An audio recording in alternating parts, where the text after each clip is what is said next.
Wait, I don't even have that over here. Welcome one and all to the GamezAttack podcast, episode 47. Yes, 47. Indi says GamePass is not day one. Welcome to the show, everybody. As I fix this up, and then we get rid of this. There we go, and then I'll fix this up right here. Ooh, turn that down a little bit. Welcome one and all to episode number 47 of this historic show, the Game Awards Gamez Attack podcast. No, I don't do awards, but the Game Awards just happened on Thursday night, which I did not watch. I'm kind of watching it now, but I did read up about all the announcements and everything else that went on during the show, all the hoopla and stuff like that, but I did not watch live because it started at 7:30. See, okay. We'll get things started here. First, I'll complain about myself of not putting in the extra tracks that I should have put into this thing here, which I have to go back to here to do. Knock, knock, open up the door as well. Or the. That's what I wanted to have, but then I'm looking, I'm like, oh shit, I didn't put in the sound effects for the podcast side of my Stream Deck yet. You know, there's still things I'm working on very slightly on my computer. I'm trying to get everything working together. Like, I just put up this whole setup just instantly right now. And the reason why you're not seeing me in my non-background showing glory is because, like I said this in my stream when I was streaming Final Fantasy XIII again last night, that I love OBS, I love what NVIDIA Broadcast does, but I don't like how they play together, and I don't know if it's because of, it has to be a little bit because of Windows 11 screwing things up, but there's got to be something more that's going on between like OBS and NVIDIA Broadcast, why it's not working with the background removal that it's doing. Because if I go and open up NVIDIA Broadcast right now, it's working. It's detecting my camera. It's deleting my background. It's just me. But when I go open up OBS, it does not want to show it. It does not want to show at all. It doesn't show my camera or anything else. Oh, yeah, I should do this too because I didn't have any light on. There we go. Da-da-da, okay. Forgot to turn on the light. That's why that's why I'm blurring. Hold on. Maybe there's something else going on here because this camera's blurring now for some freaking weird reason, and never used to do that. Like I said, things that are going on with OBS right now, and I'm trying to fix the camera as I'm doing this. Properties, configure video, camera control, zoom 0. Okay, everything seems to be good. Focus, autofocus. Okay, now it seems to be good. I don't know. Weird things going on. I'll just leave it at that. But anyways, back to this. Yeah, like I said, there's still some kinks working out. I think it's just because Windows 11 and all the weird updates that Microsoft's been doing with it, and OBS and NVIDIA Broadcast aren't connecting right with each other. So if I wanted to have this background gone, I could have just rebooted my computer. But I have a lot of things up right now. Like, I got all my news stories, my game news stories and shit all up and ready over here. And I don't really want to take away from this stuff yet, because if I turn this off and restart it, I don't know if I'll lose all my pinned up news stories or not. I don't want to take that. I don't want to redo all that work that I did. No, just a little bit of laziness on my part. But anywho, yeah, otherwise everything's going good. You know, I quickly made this whole setup here. I didn't have anything ready prior to doing this podcast for my backgrounds and stuff, because this was the last thing I was doing on my reset up of all my OBS backgrounds and stuff. But it looks pretty good. I think it looks pretty good. I got my GamezAttack logo on the side like I want. Got myself in the center like I should. Got my name, my podcast name and stuff on the bottom there. Got my scrolly Games OldFreakyGamer logo there, looking pretty cool and shiny. Got it looking really interesting. And then I got, my stuff. I got the 2 Game Awards. I got the Game Awards up top. Everything's working good. Everything's working fly. So, this podcast, we'll see how it goes, because I got to pick up the X from the airport today soon, because I think her flight is just taking off now from New York City, and it's coming to Buffalo, and I think it takes less than like an hour or so, or 2, or it's like an hour or 2 to go from there to here and stuff like that. So I will be waiting for a phone call when she is ready, and I will hopefully also, which I should do now, get my car ready to warm up, because it's only like 18 degrees out. No, it's 29 now. Okay, it was only 18 degrees out here in Buffalo prior to that, so now it's a little bit warmer, so that's good. And I will be probably starting the car before then, because she said 3 o'clock. I'm recording this at 1:30, so I got some time for recording this podcast. Things going on. I've been doing some things. More things than gaming, but I've been getting things done. But now that she's going to be back at my house again, the X, it's going to be a little less of that and more hopefully gaming, because I won't be able to get things done around the house when you got some people around the house. Okay, enough about me complaining about that stuff. So, the Game Awards 2024, they've happened. They have happened. They have come. They have conquered.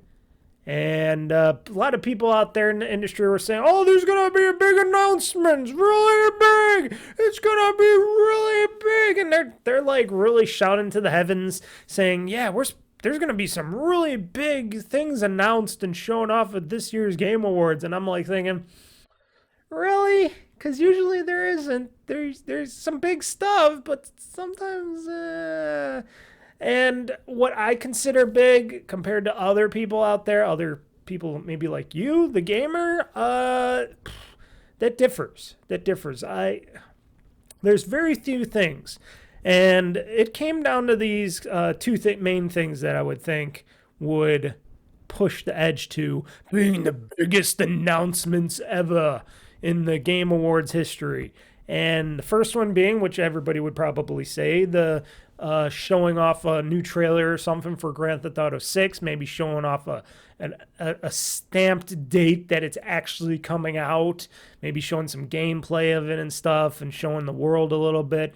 But we know that's not really Rockstar style, and we know Take-Two probably would do it, but I'm sure Rockstar doesn't. They like to announce and show off their trailers their own way. They like to tease a lot. They really like to tease and push people's buttons, and they've been pushing the buttons of the whole industry. We will talk about that in the games news, that they've been pushing some buttons, why a lot of game developers out there in the industry are like holding back on announcements and releases because they're so scared of Grand Theft Auto 6. Ooh, scary game coming out. Because I guess we can't all play along, and it's not like everybody likes Grand Theft Auto, the series, the franchise. I'm one of very few people that, not one of very few people. I'm one of many people that does love the Grand Theft Auto franchise, mainly for the story. I like the story. I like what they do. I love playing in that world. Since I played it, GTA 3 was my first one, and then so on and so on. And I played them ever since. And a lot of people like the online. There's a big, huge community online and GTA Online. They sell a lot of those shark cards and stuff like that. And I was in that a little bit. I liked playing Grand Theft Auto Online. It was very fun at first, and I played a lot of it.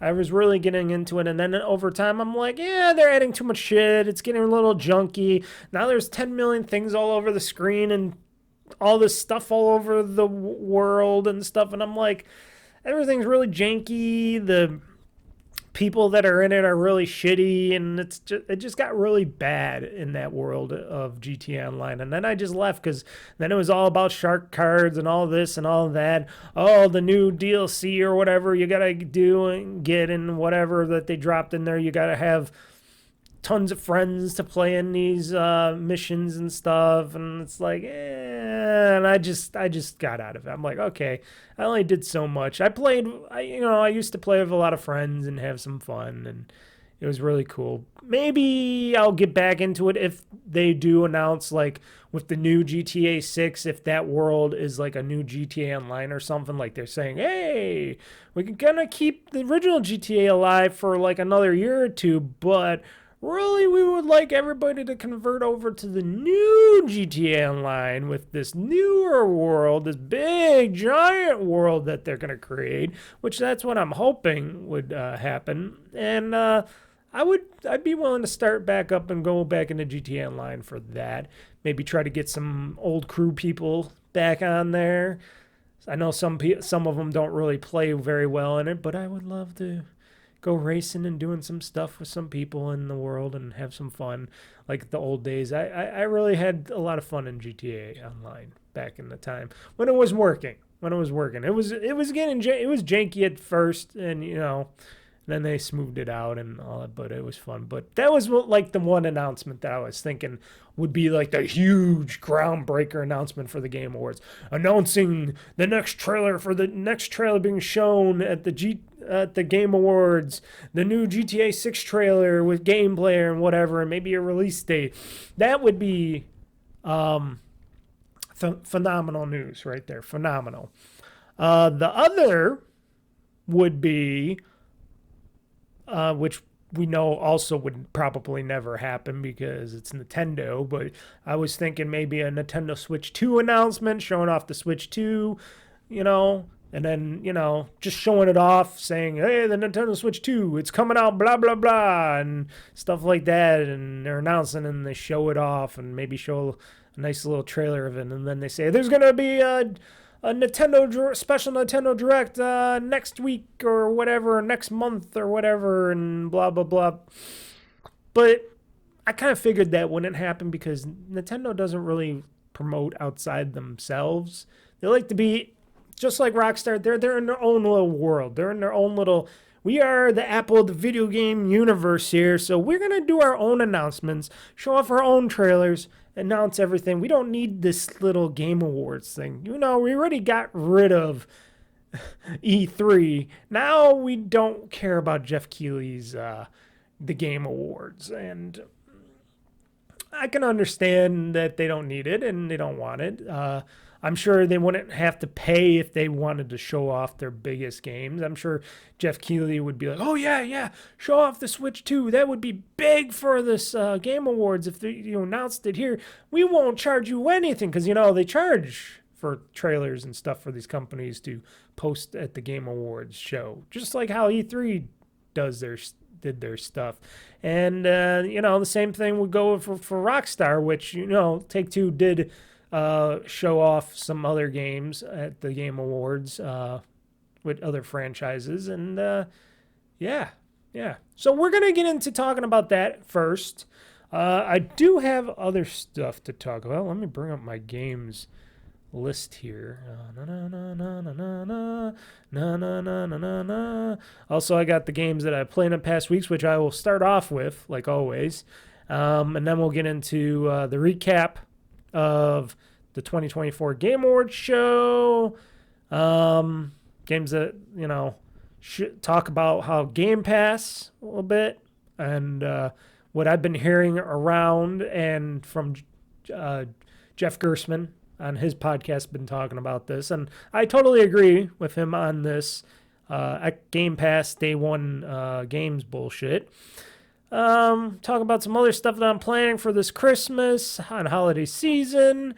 And then I'll finish the show with some Gamez Talk Newz, and then it's gonna be all out me picking somebody up, going to the store very quickly to get some stuff, and then coming back, and I gotta make some holiday chocolate chip cookies for the holidays. I am gonna be baking. I'm gonna be making, shaking, and baking today. So gotta wrap all this up sooner than later.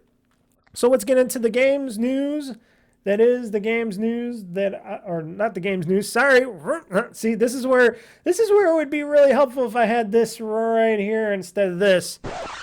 There we go. Instead of having it all in the wrong category, but the games talk. The games played. Sorry, man. I am losing it today. The games played in the past weeks.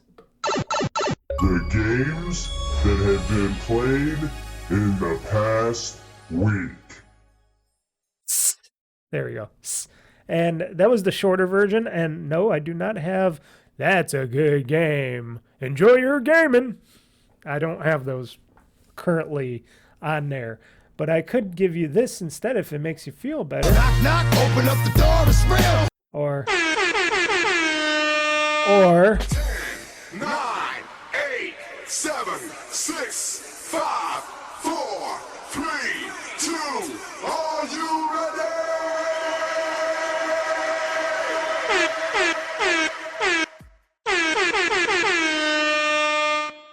I hope that sufficed a little bit until I get things all worked out and cleared up and stuff like that. So let's kick it off. Played a little game called this. At least I got this loaded up right now. Yeah. Played a little bit of Indiana Jones and the Great Circle. Played a few hours of it. Yep. And I gotta tell you, folks, it is a really good game. I am very shocked and surprised.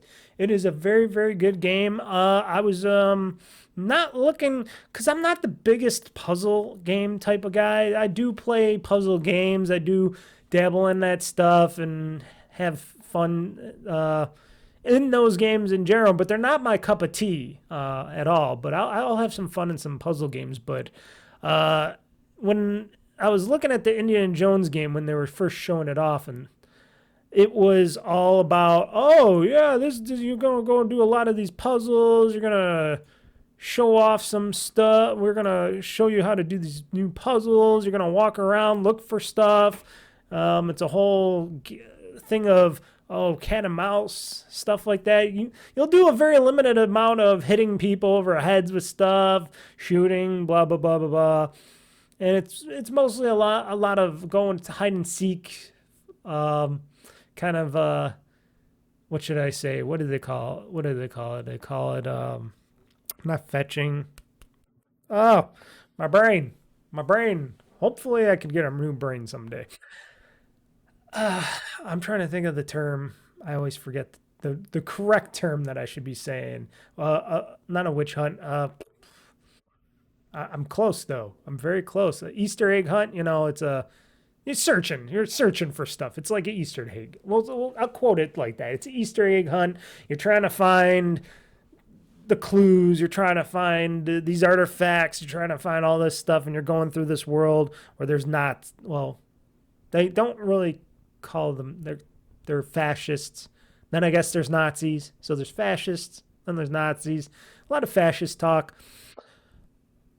But what I've come to terms with when I started playing, because I watched people play before me, because remember, Game Pass Day 1 games aren't really Game Pass Day 1 games. Even if you have Game Pass Ultimate, you get them when the game releases, not the 3 days ahead of time like you should, because that's when the game is out, but they don't count the negativity of the days to counting as the day games come out. They mean the day that the game is for sale. It's for sale, meaning the day you can download and play it. You know what I mean. So watching other people play it and then playing it myself, I'm like, oh shit, you can knock a lot of guys out. And I've been playing it like I was playing Star Wars Outlaws, where I'm sneaking around the fascists and whatnot, and the sub-Nazis and stuff, taking stuff like shovels. A lot of shovels. I like to grab, the shovels are my favorite weapon of choice. Sure, I got the shillelaghs and the nightclubs and the other holy posts or whatever they're called, but using a good shovel to just whack, and you whack them in the head. It doesn't matter if they have a helmet or a hat or nothing on. It's just like, boom, and then boom, and it's like, ah, they fall all down. And then the best part, which I found out, which nobody else was doing in their gameplay of Indiana Jones and the Great Circle, which I'm surprised they weren't doing, because it works very well. You know, the body's laying there. You don't want the other enemies that are coming by or soon to come by want to see the body and get alerted and alert other people, so you can pick up the body. They let you pick up the bodies in this, just like a Hitman game or what should I say, like an Assassin's Creed game and stuff like that, like Ubisoft does in their games. You can pick up the freaking body, pick it up, and you can move it somewhere. You can throw it in a water or over a cliff or whatever. And I'm like, that's what I like to do. I like to pick them off one by one, or if there's two of them and I have to hit two of them and take them both and throw them over a ledge or something. I like doing that stuff. It makes me seem very crazy, but I like doing that stuff. And more games should let you do that. And when I was watching other people's gameplay of Indiana Jones and the Great Circle, a lot of them were not doing that. They're just going through, searching puzzles, they'll knock somebody out, they'll just leave the body. I'm like, why are you leaving the body there? It says X right on the screen. You could pick up that body and move it somewhere else, but they have not. And it was always very confusing for me on that notion why they weren't doing it. And then I started doing it. I'm like, oh, I could play this like I did Assassin's Creed, like I'm doing in other games and Hitman and stuff. I'm going to do it the Hitman Assassin's Creed way. Knock them out, kill them, whatever you're really doing with the bodies, because I don't think they ever get up. I've never seen a single one of these fascist or people get up. So I just threw them over, definitely ended them when they fell off a cliff into the water onto other rocks and stuff. They're definitely dead that time, but yeah, it is very fun. And Indiana Jones, he looks like Indiana Jones, and he sounds like Indiana Jones, even though it ain't Harrison Ford. It sounds exactly, Troy Baker. He did a very good Indiana Jones, even Harrison Ford. I don't know if he was just saying that because it was on the script or he was saying it for real, because he surprisingly showed up at the Game Awards to help. He was drunk or stoned and drunk. He was really like, what's up, everybody?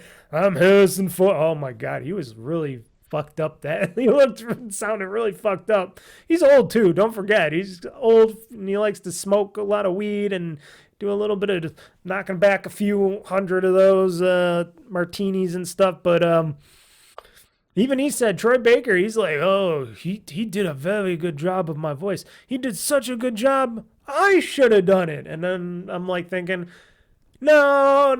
Because a lot of people were saying before the game came out, they were watching the trailer, like Jeff Gerstmann and everybody and others would say, oh, yeah, that don't really look too much like Indiana Jones. They're all like saying at first. And then they're like, it don't really sound like Indiana Jones. And I'm like, what the fuck are you all smoking? What are you talking about? It sounds exactly and looks exactly like Harrison Ford's Indiana Jones. I don't know if, and I have bad eyes. I wear glasses because I have bad eyesight. But even I knew and heard, and I got bad ears too, I should say too. And I heard and seen, and I'm like, that is a damn good Indiana Jones for not being Harrison Ford. And yes, then we found out that they did get his likeness, and they were able to craft his likeness in the game, which of course, if you played the game or are playing the game, or if you watch the beginning of the game from somebody else playing like me or anybody else, you'll know that it's like a one-to-one recreation of the beginning of Indiana Jones. And I think it was what, the Temple of Doom part? Was that the Temple of Doom, or was that something else? Or was it, that wasn't Raiders. I think it was the Temple of Doom beginning or something with the big giant boulder and all that. And it was like a one-to-one recreation of that in the beginning of the game. And they look and sound exactly like their counterparts. Then you got, Troy Baker doing an excellent Indiana Jones Harrison Ford talk, which to me sounds exactly like Harrison Ford. Now, if Harrison Ford was to do it, he would not be able to do it because he would have to read a lot of lines.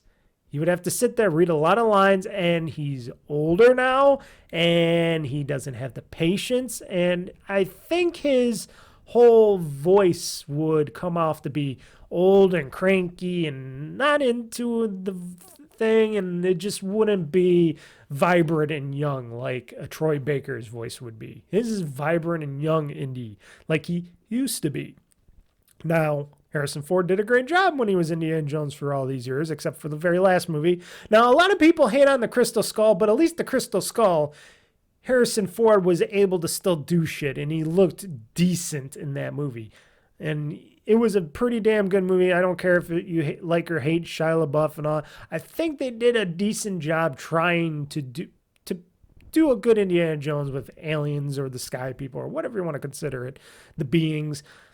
But the final Indiana Jones movie, the one that came out not too long ago, that was just pure garbage. And they definitely showed his age. And definitely you didn't want to see him naked. And he got naked and he was just... it was just maybe too much. And I think they should be done with Indiana Jones. And I think they are done with the main the movie part of Indiana Jones, unless they get somebody else to play Indy, which I don't know. It's Hollywood. It might. Yeah. Preserving the Indiana Jones franchise and revitalizing it through a video game, they did a really good job. This acts and feels like an actual Indiana Jones movie of its own. And a lot of people saying that they spent a lot of time in areas trying to find collectibles and doing the puzzles and all that. For my gameplay, even though I've only played a bit of it so far, but my gameplay is going to be me just going through, doing the story stuff. Maybe I'll collect some stuff on the side and get some collectibles and do some side stuff. But mainly, I'm just going to mainly focus on the main story, play it like a movie, enjoy it, and then complete it.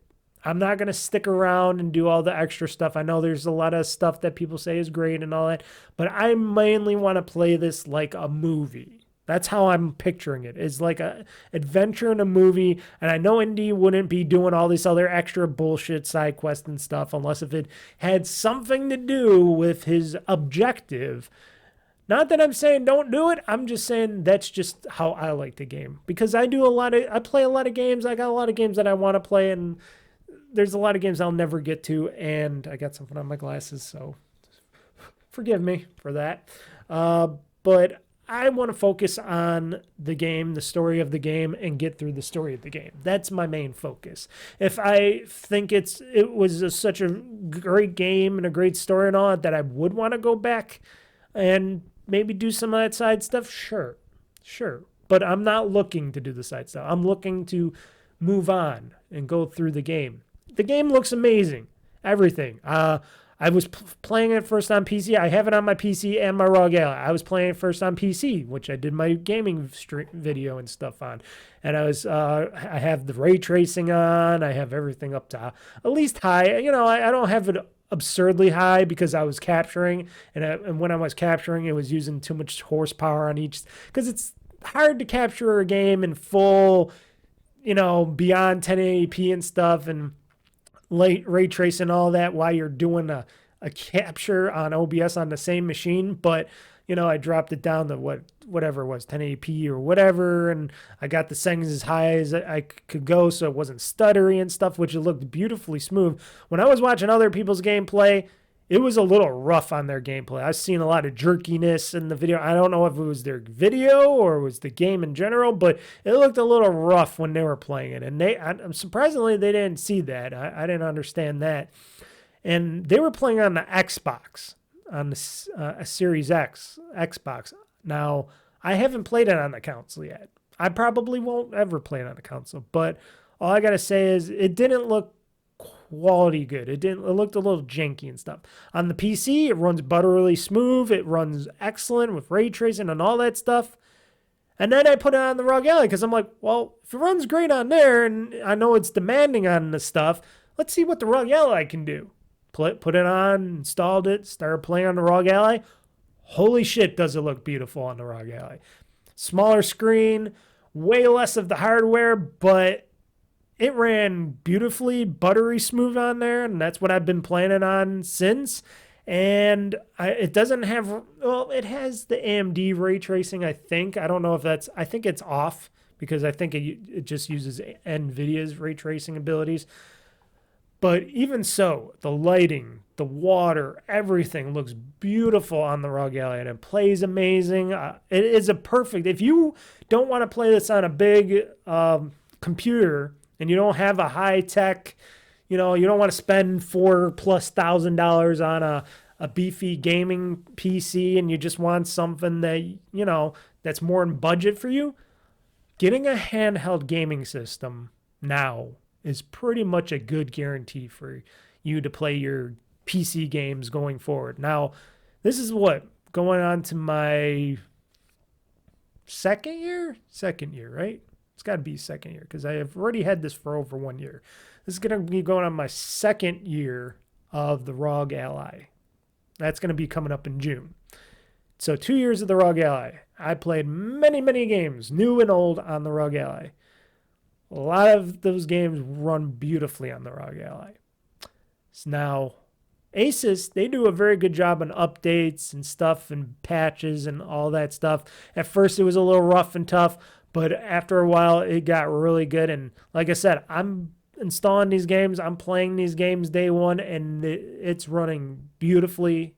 Runs smooth, the controls, the feel, the controls, and being able to just play it anywhere I want. Like I'm playing in the living room, watching a movie or a TV show series or something in the background, and I'm just laying there on the couch playing some Indiana Jones on my handheld. Oh my God.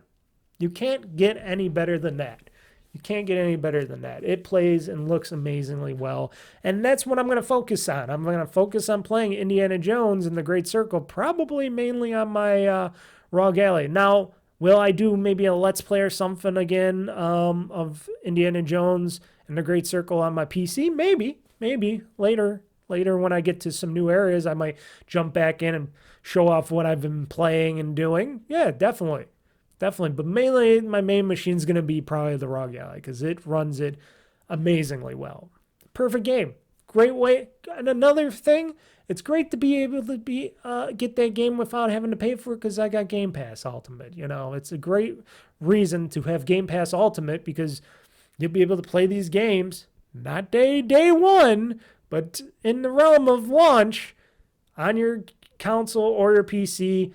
And if you're like I said, if you don't have the money to get a full-on system like I have here, which is recording me and I'm playing all of the games on this as well, and you can't afford just a ROG Ally, get a ROG Ally.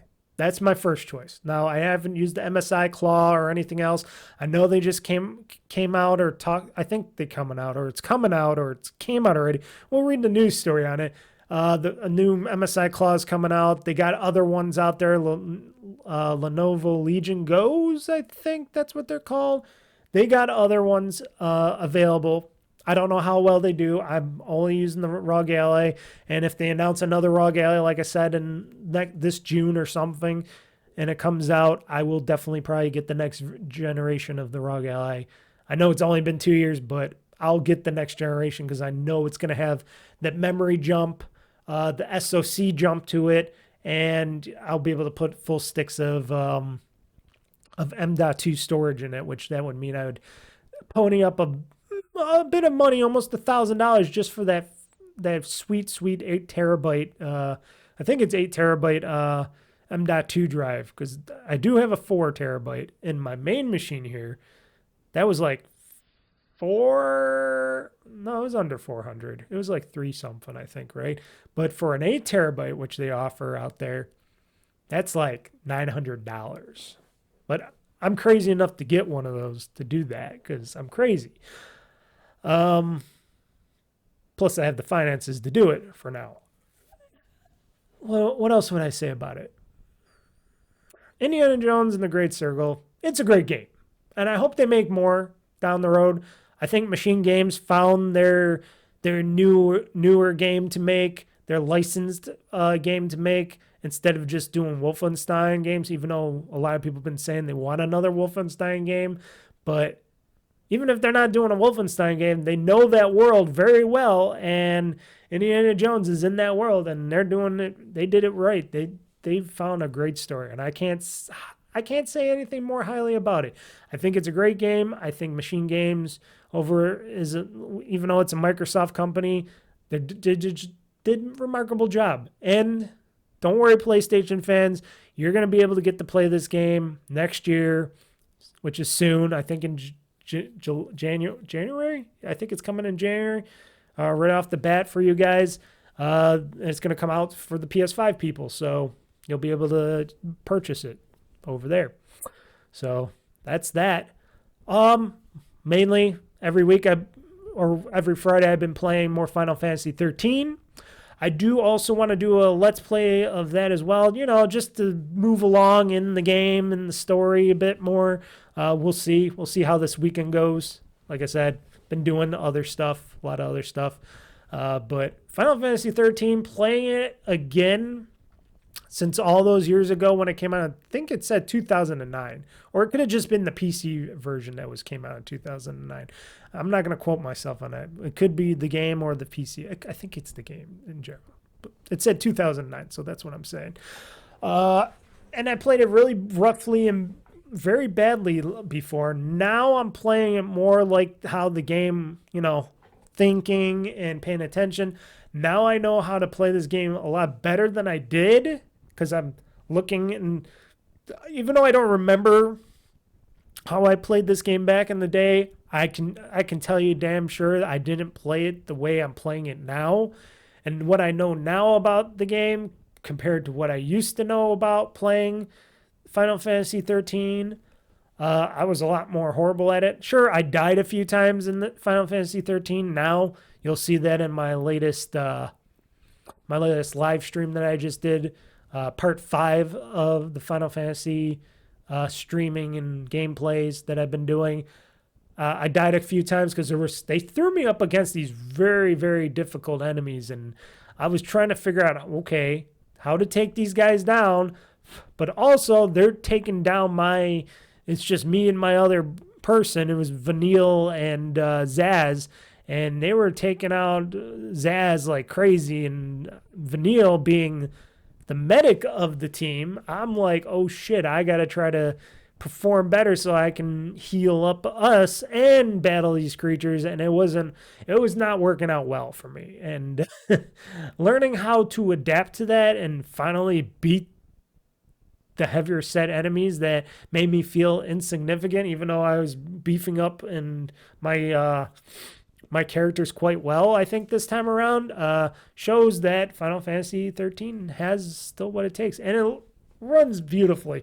Now that I got it working really good on this computer, for capturing it and for it to be able to be just its full screen, full 2000 whatever pixels by whatever, I got it on full HD, everything. Oh, the game looks and plays beautifully on this computer, and just capturing it just makes it look a lot better on streams and just watching the video gameplays afterwards, So check that out on OldFreakyGamer.com or YouTube.com, OldFreakyGamer-2023, or just go to OldFreakyGamer, one word, search that, and check out my Final Fantasy footage of me playing it, 13 play. It's a great.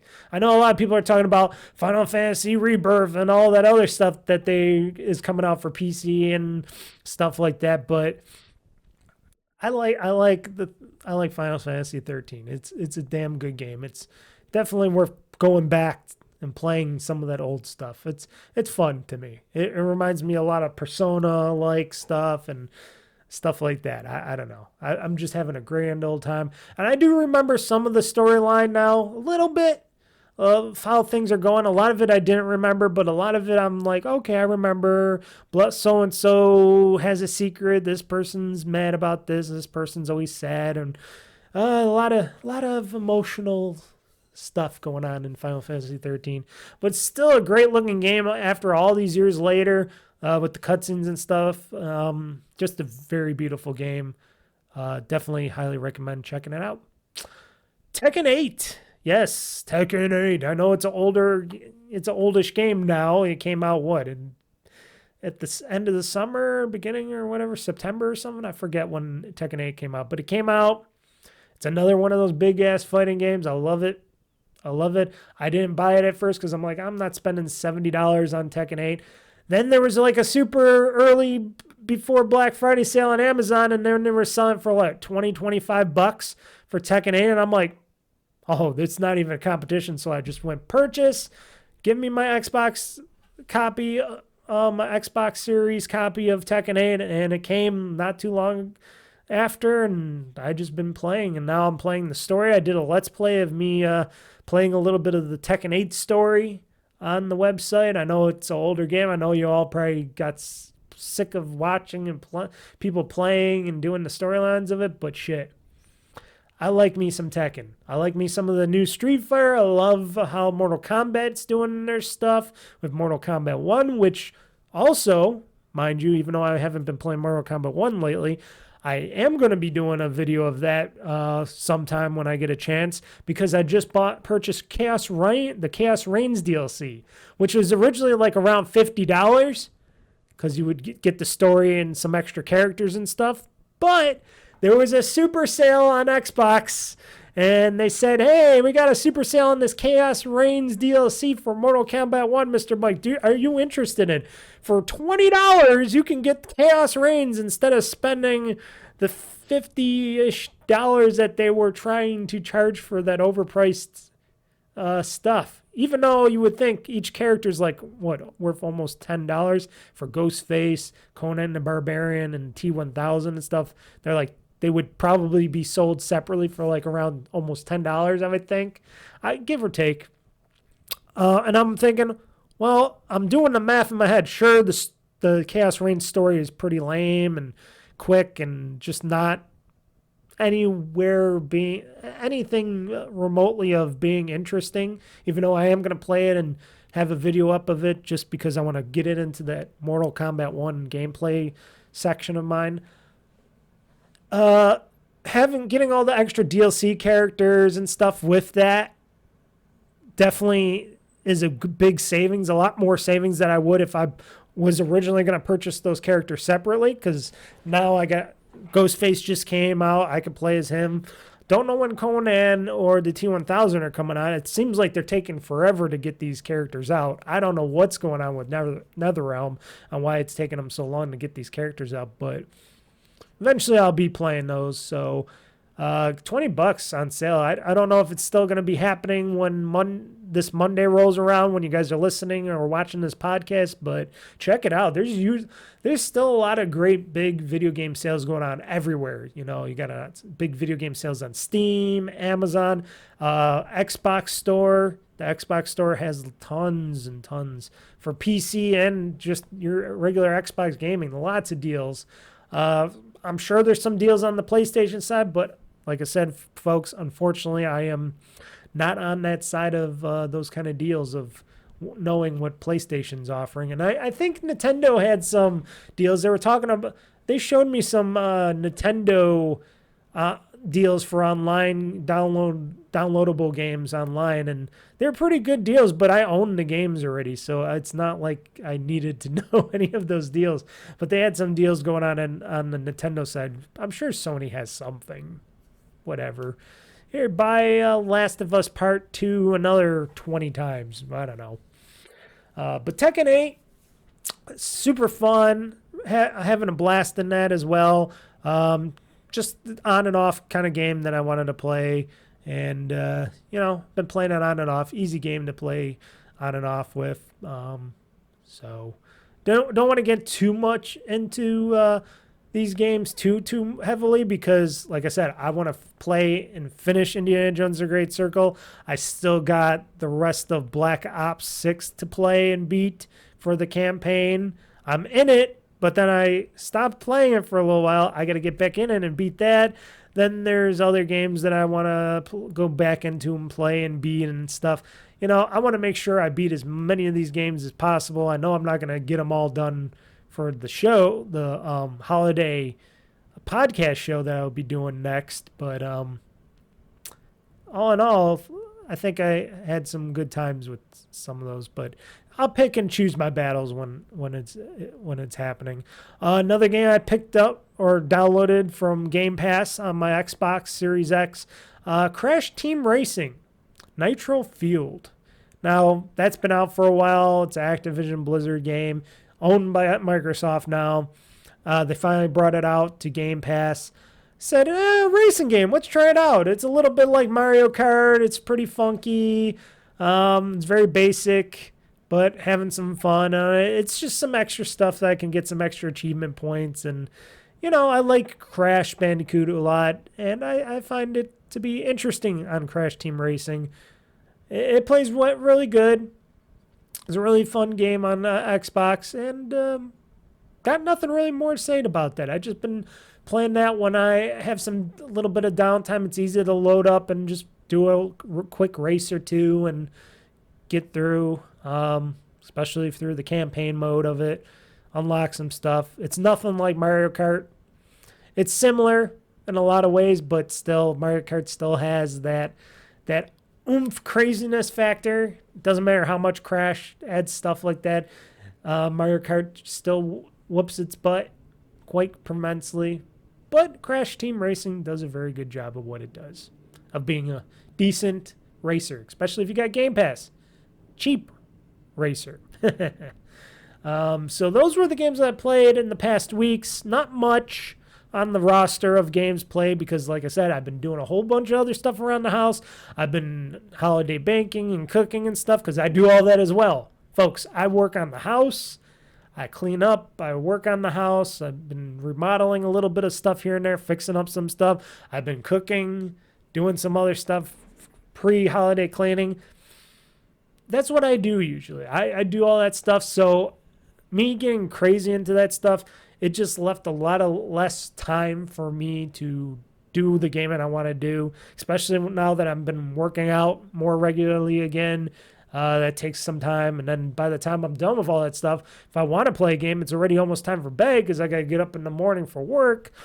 So what I got planned coming up when Christmas comes up, I am working Christmas Eve, a part day. Of course, Christmas I'm off, so I'll have Christmas Eve, rest of the Christmas Eve. I'll have Christmas Day to play some games, which I'm going to focus a lot of gaming on Christmas Day. And I took the day after Christmas, that Thursday, off. Now, I'm working Friday, which I'm sure a lot of people would be saying, well, why are you working Friday? I'm like, earn some extra, gotta earn some money, I don't mind because I'm going to be off again Saturday and Sunday. But I said, I want to get back there, make sure people didn't wreck the store or anything when I was gone one day. So, but Thursday I'm taking off the day after Christmas. Enjoying that day is my extended holiday / game playing day. So I'm going to do a lot of gaming that day. And then I'll work Friday, do my stream end of day Friday, of course, at 8 p.m. And then the weekend will be whatever the weekend's going to be. But I am planning to have this Christmas holiday couple days just for gaming. Just gaming, eating my delicious Christmas food that I'm making. That's the two things I'm doing. Making great holiday food for myself, eating, and playing a lot of games. I'm watching some Christmas movies and stuff like that in the background, because why not? Because I can play a majority of the games on my ROG Ally anyways. So there we go on that. And I'm looking to see here. Oh, no. Okay. Never mind. Thought it was the text of gotta go, but not yet. So that's my plan. That was the plan in general, but that's my plan for this holiday season, to have a great holiday gaming season, because I don't got much family to go hang out with or do anything with. It's just me and the ex here and stuff like that. Some of my friends wanted to hang out. I'm like, I want to stay home, relax, do some gaming, eat some food. I enjoy my house. I enjoy my gaming. So call me a hermit. I am a hermit, but I enjoy what I enjoy, and I enjoy to get some gaming in this holiday season. So that's how I want to celebrate my holidays. Some people are going to be like, oh, that's lame, but whatever. We all spend our holiday seasons in different things. Some people go out on vacation. Some people go skiing or whatever. Some people go out and celebrate the holidays with friends and family. I like to celebrate mine in my cozy, warm house and sit in front of the TV once in a while and relax. Because I'm out there in the world all the time working, so why not? So, what else do we got here? Before we get into the Game Awards talk of what was going on. Game Pass. Okay. Now, Jeff Gerstmann was talking about this, and a couple other people were talking about this on their gaming podcast shows about how Game Pass should evolve or they should change because Game Pass... And I fully agree with this. Game Pass is not truly day one gaming. You don't get your games day one on Game Pass. If you have Game Pass Ultimate or not, you're not getting those games day one. What Microsoft Microsoft/Xbox likes to trick you into thinking, they're like making it sound like when people pay extra money, because they want you to pay for these games in general. That's straight out. Game Pass does not give them extra money for the game unless if you buy DLC for the game or whatnot. For Indiana Jones, I don't think there's any extra DLC or anything to buy for that game. So they're not making any extra money off of you. If you're just in Game Pass and you're subscribing, they're not making extra money off you. That's why they're trying to sell you every time when you're going on their stores or looking on your Xbox or something. And they're saying, hey, upgrade today and get this game earlier on Game Pass and get it to play it 2-3 days or what was it 2-3 days earlier. And it's kind of bullshit. It's always been bullshit. It's been bullshit since the time of the early days when Killer Instinct was out and they were releasing DLC characters down the road, and I would buy the DLC characters right away. I paid that standard price for the DLC characters. But what Microsoft did, and they took it that slimy extra step above that, is if you paid more money for those DLC characters, if you bought in for whatever they called it to get those DLC characters earlier, a couple days earlier or whatnot, or if it was I forgot what it was, if it was a couple days, a week, but if you paid them more money, you would get those characters earlier than people that paid to get those DLC characters straight out. And I always said that was a bunch of bullshit, and that was a slimy tactic, and it still is today. And today, when they're doing that with Game Pass games and stuff, where they're like, hey, you're paying us for this subscription service every month, and you're paying us a good amount of money, and we just raised our prices. But you know what? If you pay more money, we're going to let you play this game even earlier. That is such a slimy bullshit tactic. I know it's just because they want the money grab, and I know there's people out there that are, I hate to say it, pathetic enough to pay extra money to get to play the game early. I don't know if those are just other streamers out there, if whatnot, if they just can't wait. But it's really a shitty tactic, and it's really not a good look to your very dedicated gaming community like me that pays for Game Pass every month. It's saying, hey, you're supposed to be Game Pass Ultimate. You're getting the ultimate experience. But wait, you're not getting the ultimate experience, because even though I got Game Pass Ultimate, I'm not getting these games day one, even though they say they're day one. No, that's day one retail, they should say. They should rechange that. Either say you're going to get to play these games day one on retail, but what they should do is, when these games come out early, like if people don't have Game Pass and they do pay that price to play them early, the 2 or 3 days, you as a Game Pass subscriber get to play those games 2-3 days earlier because you're just a Game Pass Ultimate subscriber. You're paying us all the time. So they should indoctor us Game Pass people into that, get to play that game early, but they do not. They want you to pay more on top of that because that's their money scheme on how they can try to get some more money out of the game and out of you, the consumer, the person that's the loyal consumer. And it is just a bad tactic, and Microsoft's been doing it for a long time.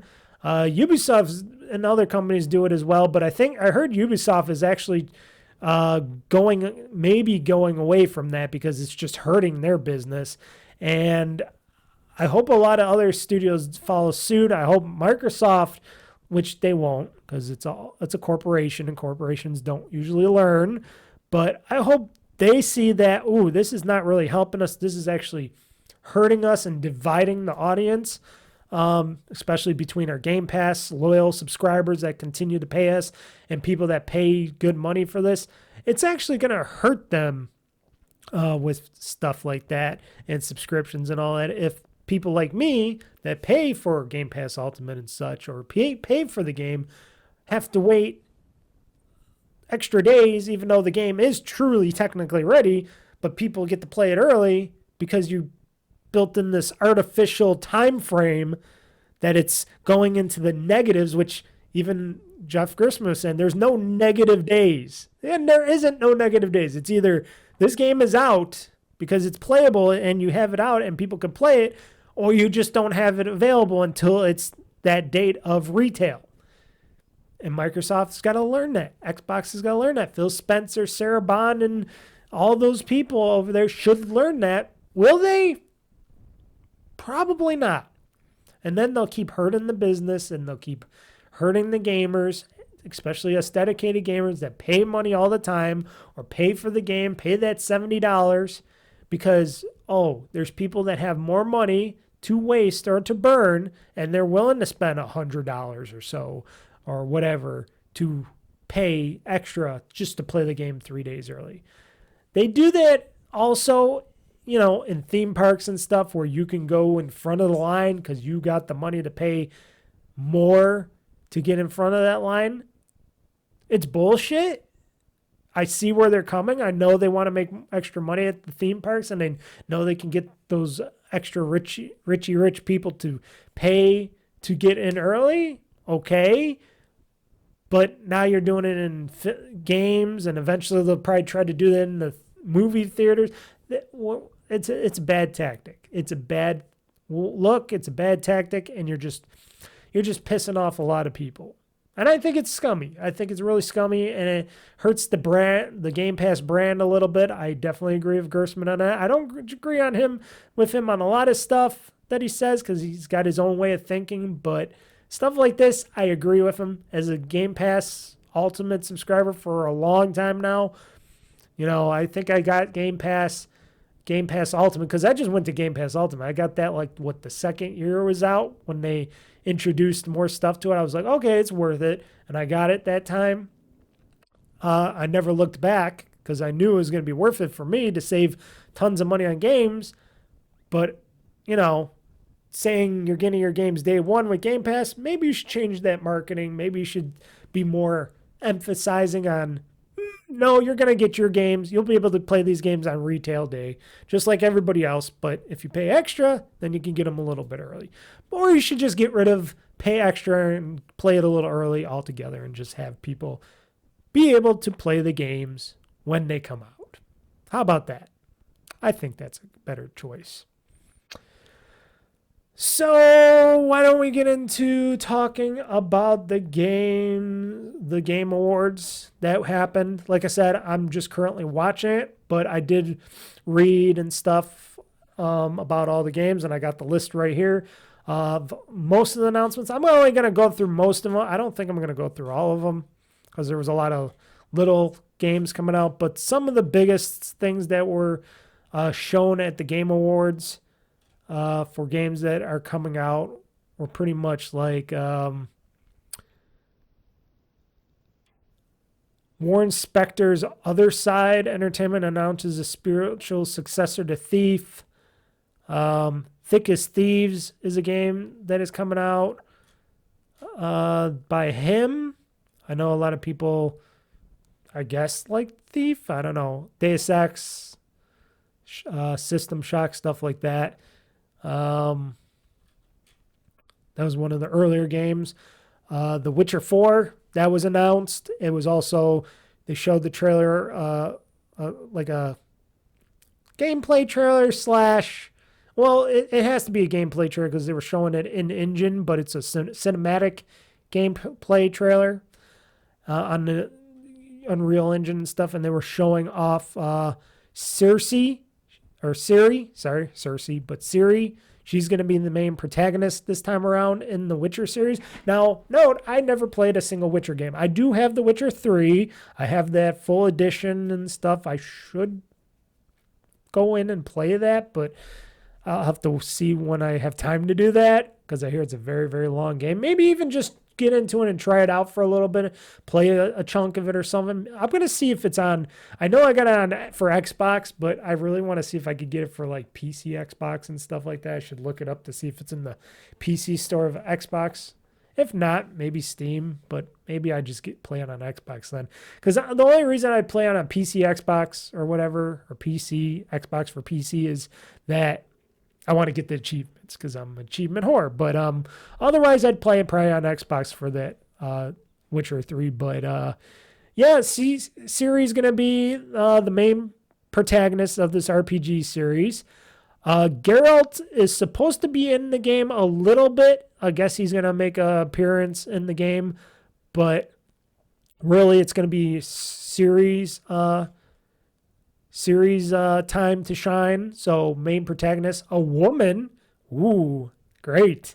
I know a lot of haters out there for that, but a lot of womanizer haters out there for that. But I think that's great. I think that's going to be awesome. And I think this could be like the Witcher that I'll get into the play. Because like I said, after playing Cyberpunk 2077, I really likes, because that was one of the first games that I ever played from CD Projekt, and I really liked it. And playing The Witcher, I heard so much great things about the Witcher games. I'm like, yeah, why not? Maybe I'll try out the Witcher game. Why not? In that world, I watched the Witcher series with Henry Cavill. I like that, so why not play the game, you know? So that's been announced officially. Of course, no release date yet, but it's going to take a little while, but it's good that they showed off something really good for a cinematic reveal trailer of that. A multiplayer Elden Ring game is coming out next year called Elden Ring Night Rain. So if you people like From Software's Elden Ring, well, here you go. So this is from Software and Bandai Namco. Instead of making a new Elden Ring 2, they decided to make this multiplayer Elden Ring Night Rain game for people that like it. And it's going to be out launching on PC, PS4, PS5, Xbox One, Series X and S in 2025. So it's coming out soon. It's coming out sooner than you think on that stuff. So if you really are interested in Elden Ring, I have not played it, but I watched people play it. It would be too much for moi, but I watched other people play it. I like what it looks, but who knows? Maybe if I see it for like $5 or something, maybe I'll pick it up and play it and be like, not for me, but at least it was only $5. You know what I mean? So Joseph Fares announces new co-op game, Split Fiction. So this is the guy that did the game, what is it called? He did stuff with, I'm trying to look here. He did other co-op games in the past.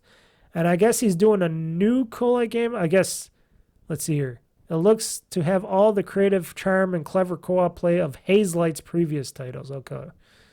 I'm just reading some of the stuff on it. So Split Fiction is a co-op action-adventure game where two writers venture through simulations of respective sci-fi and fantasy worlds that they've created. And it's coming out for PC, PS5, Series X and S, Series X and S on March 6th. So it's not too far away. It looks familiar to something else that they had where there was a dual thing where you're like in the future in one area and then you're in the like another Ultimate Universe future or past in another area. You know, you look different on different fronts. And it looks like you got to have a buddy to play this game with. So anybody that has a buddy, go get your buddy and maybe play the split fiction game. Looks cool, but you got to have more than just one player to play it. Then they announced, which I would guess people would say would be one of those big announcement moments, Borderlands 4, which we all knew was going to be announced, and particularly at the Game Awards. Official first look, and they showed an official first look where they had, what's his name? I'm trying to think of his name. What's his name? I forgot his name already, folks. Sorry. But, what's his name? The guy that runs the studio and all that. You know who I'm talking about. Mr. Magic himself. Oh, shoot. I hate when I do that. But, okay. Forget about that. But first official look at Borderlands 4. Looks great. Looks like more Borderlands. Better cell shaded graphics, more craziness, cars, vehicles, all that stuff. So, yeah, very impressed and happy of what they showed. Definitely looks like a game that I will probably purchase, pick up and play, and stuff like that. And apparently, Borderlands 4 is going to launch on PC, PS5, Xbox Series X and S next year. So 2025, we're going to see Borderlands 4 already? Interesting. I wonder if that might get pushed back. Who knows? Especially if you got a Grand Theft, or it might stay the same. I don't know. You got a Grand Theft Auto 6 coming out sometime. And you got a new Wii or whatever, a Wii U coming. So I don't know. I don't know about that. It makes me wonder. I'm sure it's going to happen. It's just when and where and stuff like that. But I'm interested in it. I'll probably pick it up and play it because I do like the Borderlands games, even though I never really finished any of the Borderlands games. I played a big chunks of them. And then when I get my big chunk play out of Borderlands, like Borderlands 3 and stuff, I put it aside. I picked it up a little recently when I played some more Borderlands 3, and it was still fun. You know, I picked it up. I'm like, oh, shit, yeah, this game is fun. Yeah. So, you know, it's always fun to get into that and play some Borderlands. So RGG and Sega announced 2 new games, including a new Virtual Fighter project, which we're overdue for a new Virtual Fighter game. Especially when they were showing off the older styles of the Virtual Fighter games, and you could play those. Let's see here. So Virtual Fighter title, and it also showed a new teaser trailer for Project Century, a new action game with more brutal combat than Like a Dragon games. Fans at RGG Studio definitely have a lot to look forward to in the upcoming years. Yes. It's not just all Yakuza. They got something else. But it did look like a Yakuza game for that Project Century. It did look Yakuza-like a very early Yakuza. And it was very brutal. There was a lot of stabby, bloody, in the streets kind of thing going on. And I really liked it a lot. So I am very interested on what might be happening for this Project Century. I'm really looking. I like RGG Studios games. All the Like a Dragon games / Yakuza games are amazing. You know, I still hope and pray that they will get back into those detective games again, which I always forget their names because it's just my brain, people, you know, too much on the brain. You gotta move some stuff over. So the Judgment games, yes, I just remembered my brain's slow hard drive. I got a USB 1 hard drive in my brain where it's like tick, tick, tick, tick, tick. It's like, oh, the Judgment games. I would like those Judgment games. I'd like another Judgment game, but who knows? We'll see if they do more of those. But yeah, Virtual Fighter and this Like a Dragon kind of game going on, this Project Century. And then, of course, you got Like a Dragon Pirate Yakuza in Hawaii coming out soon. So that's something I'm going to be really looking forward to. Probably taking a day off for that. Because why not? Because I'm crazy like that. Mafia the Old Country. was also announced. This is from 2K's studios. I'm surprised they're doing another Mafia game because I thought the last one didn't do well, apparently. But Mafia: The Old Country to bring the crime series to Italy next summer. So not this summer, but next summer. So, yeah, so they're going back in. Oh, it says, wait, this trailer confirmed their summer 2025 release window. Okay. I thought they meant the summer of 2026, but I guess it's okay. So this upcoming summer, Mafia: The Old Country is coming out. Okay. I didn't think it was this year. I thought it was the next summer after that. Okay. I played a little bit of Mafia 3. I thought it was okay. Just never really advanced in it because I think what else came out? I think Borderlands or another Gears of War, something came out. Maybe it was a Grand Theft Auto or something came out at that time too, and I'm like, I pushed it aside. I do have the game. I have the collector's edition of that Mafia game. It came with like old vinyl records and stuff like that. I think I remember. Yeah, it had the old music and stuff, but I have that Mafia 3 collector's edition somewhere.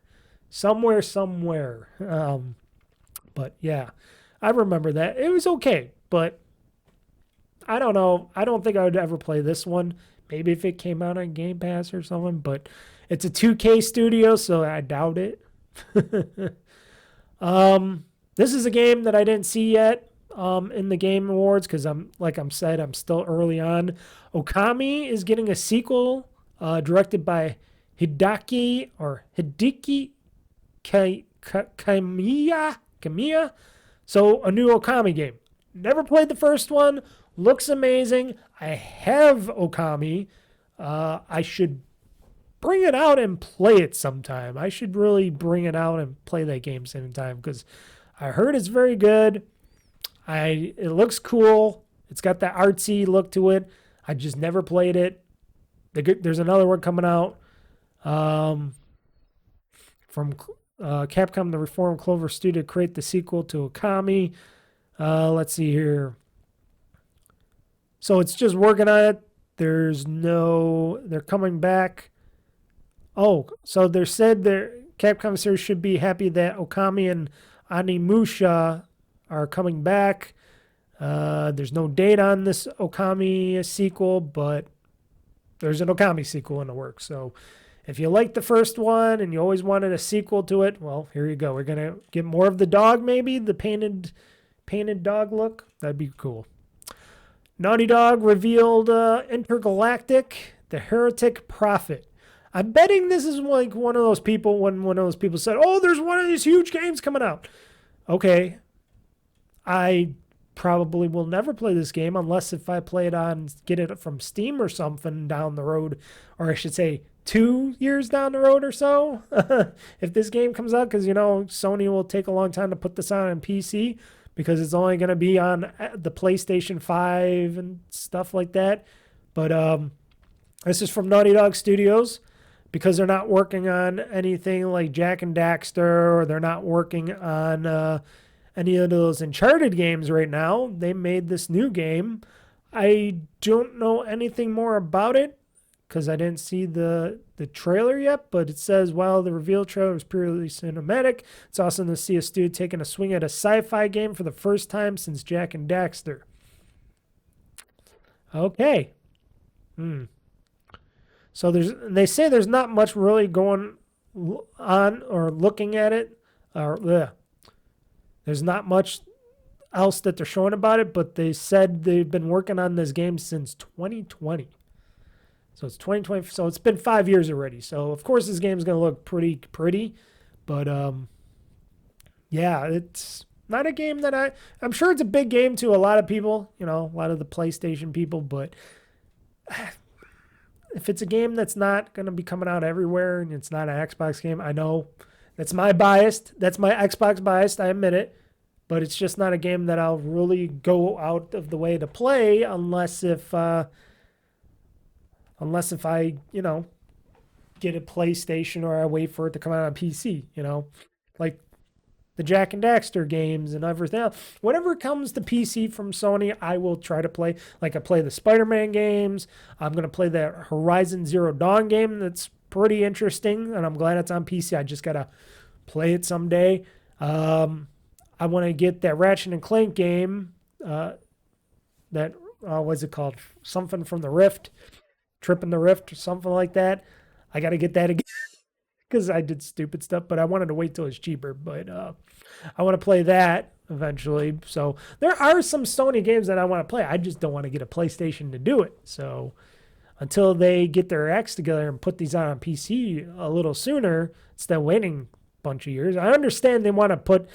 See, unlike Microsoft and Xbox, Sony, I understand Sony wants to keep the value of the PlayStation hardware and stuff strong, where Microsoft's just like, nah, we're going to start releasing these games faster and more for, other systems earlier on instead of let them soak or, have some time, like bringing them out a year or two later. I understand Microsoft slowly turning their whole Xbox initiative into everything and they even promote it. Oh, anything could be an Xbox instead of just, oh, this is the hardware. Buy the hardware to be an Xbox. They're more of turning into a multiple studios kind of thing of gaming. And I just don't really think that they should, but okay. We can talk more about that in another time. Let's see here. Other games coming out. Excuse me for 1 second. Okay, so back. So other games that they announced coming out and all that stuff. Final Fantasy 13. It's Final Fantasy 13.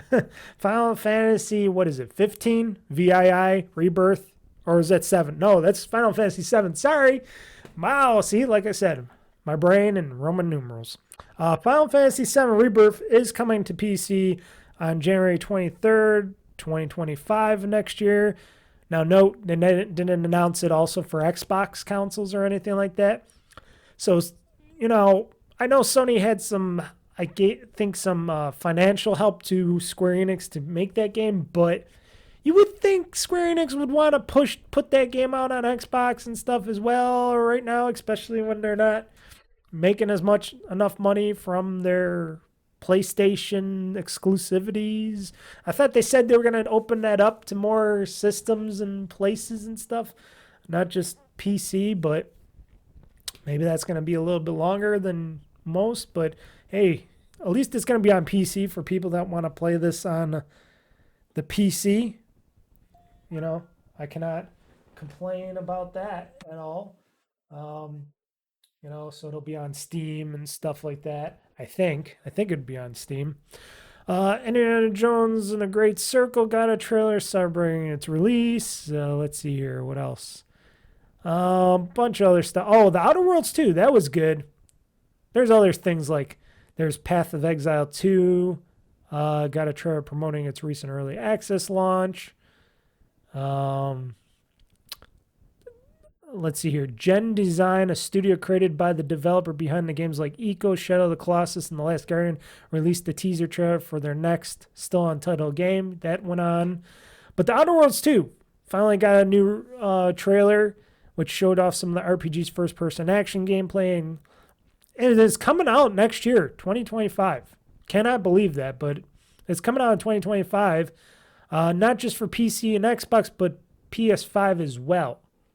And I think I know the reason why it's coming out at the same time as the PS5, because before that studio got acquired by Microsoft, it was already making games for other, like PlayStation and stuff for them as well, with the first Outer Worlds and stuff like that. So I think what they're just doing is they're just going to continue what they're doing, where they're making these games and they're going to publish them not just for Xbox, but for PlayStation as well and all the other stuff. So it's one of those things where it's the studio where they're announcing that they're coming out with this game day and date everywhere, which, you know what? It's Outer Worlds 2. Why not? It's not like it's a Fallout game or something like that, which that's biasness again, but all in all, fanboys and stuff would say, okay, why not? I'm sure there's people out there they're mad, but here's the thing: the first Outer Worlds came out on everything as well, and Microsoft wants to make money, so they're like, yeah, we'll put out the Outer Worlds 2 on everything. Why not? That's what it was first put out before. I'm sure the studio wanted it out on everything day one date as well, on day one, and not just have people wait. Why not? I'll be playing it for free on Game Pass, so I'll give it a second try, because the first Outer Worlds game I liked a lot, and then I just got lost in the between it. When I got deep into it, and I just got lost, and I just didn't know what to do with my weapons and the stuff I was getting and stuff. I just got really lost in it, and I got lost in the story and what I was doing, and then I just never got back into it. But it was fun. It was a very fun game, the Outer Worlds. I just couldn't stay on track, and then other games came out, and I just floated away with the other stuff. So maybe the Outer Worlds 2 will bring me back into that world, and maybe I'll be able to play it the way I want to, the way it's meant to be played. I don't know. Maybe I'll have a better time and experience with Outer Worlds 2. I'll give it another shot, because why not? It'll be free on Game Pass, so I'll do that. I guess Nintendo showed off a sizzle reel of games that came out on Nintendo Switch this year. Not a Switch 2. No, Nintendo, no Switch 2. Let's see here. Fragpunk got a new trailer showing off many of the different card effects players can use during gameplay. It also got a March 6, 2025 release date. Okay. Not a card game kind of guy. I don't like card games. Card games, sorry. Killing Floor 3 will launch in March 2025, so I heard a lot of people liking Killing Floor. They like that Killing Floor franchise. Of course, World of Tanks developer Wargaming revealed a new mecha extraction shooter called Steel Hunters. Ooh, so it's not a World of Tanks game. It's a new one called Steel Hunters. Ooh. Know nothing else about that. Black Frost, The Long Dark 2 was announced. I guess Clive from Final Fantasy XVI is coming next. Is a next DLC fighter for Tekken 8. He'll be added to the game on December 16th. So that's going to be when you guys watch and listen to this podcast. Right on this date. So go get him. Go get Clive. Splitgate 2's latest trailer confirmed for PS4 and Xbox One ports. Okay. Dragon Age, the Veilguard got an Accolades trailer. There we go. Mecha Break got a spring 2025 release window and showed a PvPvE mode in the new trailer. Holy shit. PvPvE. Star Wars Outlaws got a new trailer advertising the recent updates and a holiday sale. Yes, we all know that. I already own it. It's a great game. Even without the updates, it was a great game. People should give Star Wars Outlaws a chance. Definitely. It is a really good game. I got to get back into it. That's going to be one of those games in the Christmas gaming time, which I'm going to be playing. Definitely. Let's see here. An ad for Fortnite OG aired. Yes, that's bringing Fortnite back to its original form for people, if people want to play that. A new Turok game was announced by Saber Interactive. It's a third-person shooter called Turok Origins, and it's in development for PC, Xbox Series X and S, and PS5, of course. Helldivers 2 teased a new enemy faction and vehicles coming to the game as part of the new update. Warframe 1999's new trailer confirmed it's out December 13th, so that was out as of this recording yesterday, because I'm recording this podcast on the 14th. Pal World, I saw that, showed off its next update titled Fay Break, and a new trailer ahead of its launch later this month. I got to get back into some more Pal Worlding. I know they changed it up a bit, I guess because of the whole Nintendo lawsuit. That's why you're not really hearing too much about it, but I want to get back into it. especially after this update, and see what changed in the game a bit. See how it's doing, how Pal World is doing, because that's a game I like to get back into, play a little bit of, come back out. Do I even have that installed into my thing here? I don't know. I could load this up very quickly. Excuse me for 1 second, folks. Dun, dun, dun, dun. I don't got Pal World installed. Nope. As of now, I don't got Pal World installed. But I will. I will reinstall Pal World just to play the update and have some fun with that. Because Pal World is a very fun game. It is a crazy fun non-Minecraft game, which is another game I could get back into playing again. Too many games. One guy, too many games. Wuthering Waves coming to PS5 on January 2nd. Onimusha, Way of the Sword, was revealed by Capcom with a cinematic trailer. Will launch sometime in 2026. Oh, yeah, I saw that. 2026. They shouldn't even announced it yet. They should have announced it next year. At next year's Game Awards show or something. I hate when they, and a lot of people hate this, don't announce your game if it's not coming out in the next year or so. Don't announce it like 4 or 5 years or 2 years ahead. Do it when it's like a year or less coming out. You don't need to get people thinking about it earlier, because then they're just going to forget. The first Berserker, Cosman's latest trailer confirmed for March 27, 2025 release. Nexon Games revealed an Unreal Engine 5 powered open world RPG in the DNF series called Errand. Dying Light, The Beast got a new trailer in summer 2025 release window. Hunt the Showdown got a new trailer starring Post Malone advertising in his game event. Okay, who cares? More Fortnite crap. Squid Game announced some more stuff. Unleashed, a mobile game based on the hit Netflix show, got a set December 17th release date. Don't care about that. Overcooked developer Ghost Town Games announced Stage Fright, a new co-op game published by Hello Games of No Man's Sky fame.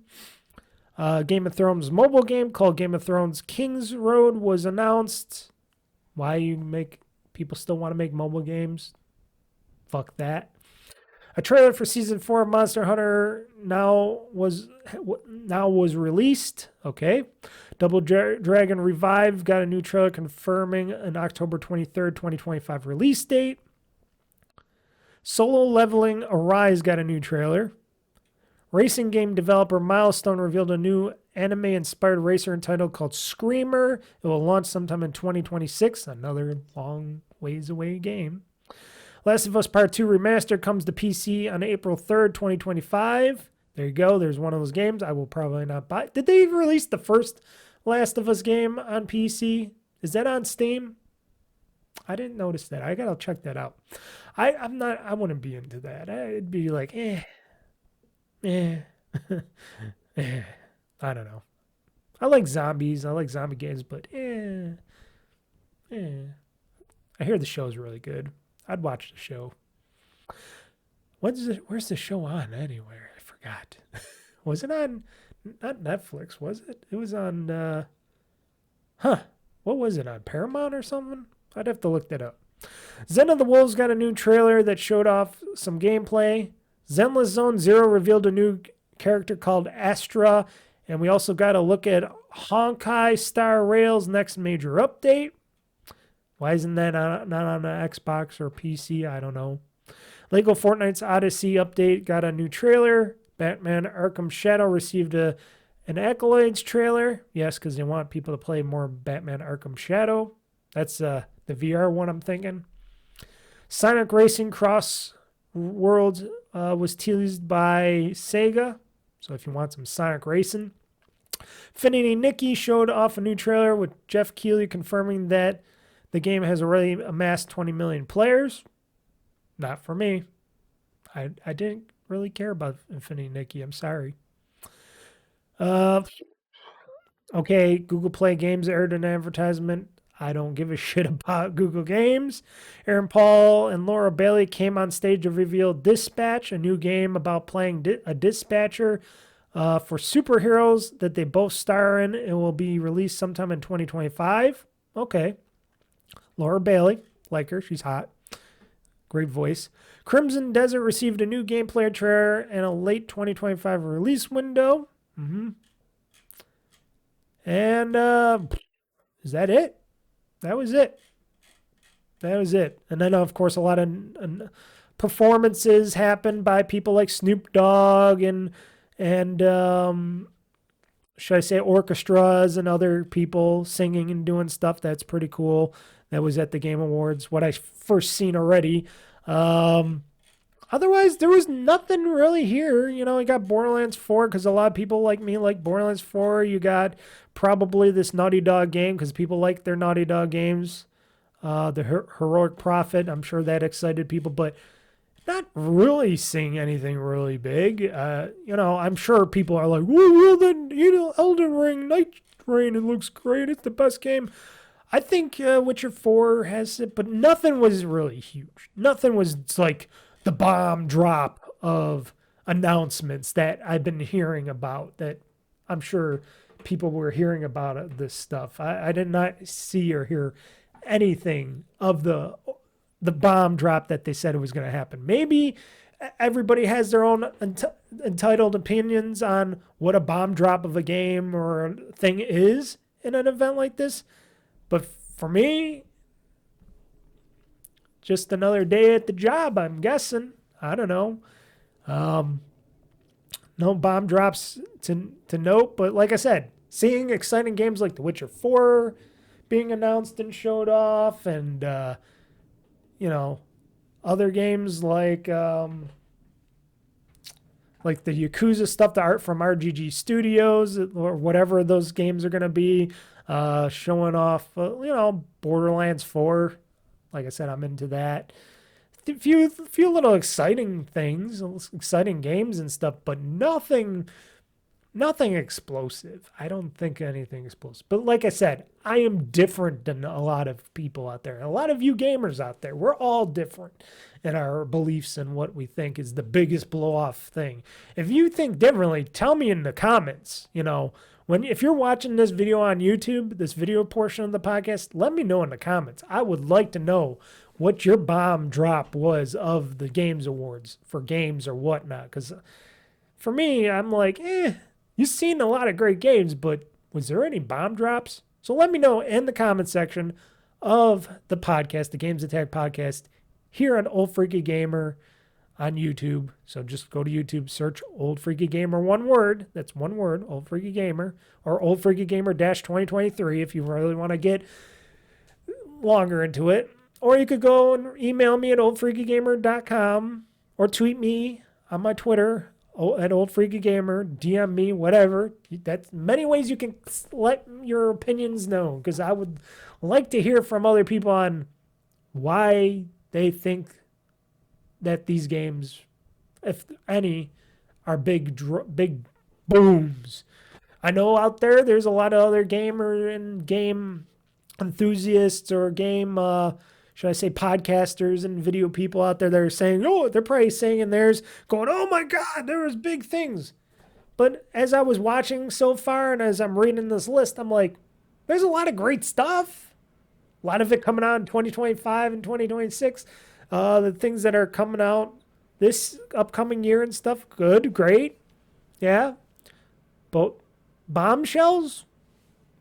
I would say, well, unless if it's a Grand Theft Auto bombshell or a Switch 2 bombshell, those wouldn't be considered bombshells. Or if somebody would come out of retirement and make a new game, or I don't know. I think there was a lot of great. It seemed really great. I am going to watch the rest of the Game Awards today and stuff. Keep watching and see, because seeing is to believe as well. So I highly suggest go look up the Game Awards on YouTube, watch the Game Awards, you know, see what you see for yourself, you know, fast forward. That's another great thing of not watching it live, but watch it later. You can fast forward through the boring shit or whatnot, or for the advertisements. But I watched Jeff Gersman's stream of the Game Awards because he does this funny commentary on it. So I like to listen to him, of his opinions. So, but I'm not saying it was a bad Game Awards show so far. I think it was decent. I think they had a decent amount of content. And they brought the Muppets back. The old Muppet guys were back. I'm glad. I know Jeff Gerstmann hates the Muppets. I like the Muppets. I think they're funny. And there was good performances. And Snoop Dogg did a performance and stuff. And yeah, they tried to bring some people from the film industry in again. They got Harrison Ford. They got Ellen Purnell, which she announced later that she doesn't want to be cast in any more video game projects. Which I'm like, because she's not she doesn't want to be known as a gaming girl or anything because she's not into video games. And I'm like, ooh, careful with that comment, girl. You're gonna piss off a lot of your fan base. It doesn't matter if you're a gaming girl or not. You're good in those roles. You should just be thankful for that, because you got your name got big after Fallout, and then Arcane she's in as well. I hear, which I didn't watch the Arcane series yet, but I will. And I'm like, calm down, girl. Calm down. Calm down. But those were the Game Awards and my quick review over them. And yeah, tell me what you think. Tell me if there is a big bombshell game that you said there was a big bomb here. You just missed it, Mr. Mike, because you're so negative on the things, or you're so biased because you're an Xbox gamer aficionado, even though I'll play on anything if it's a good game, but shit. Whatever.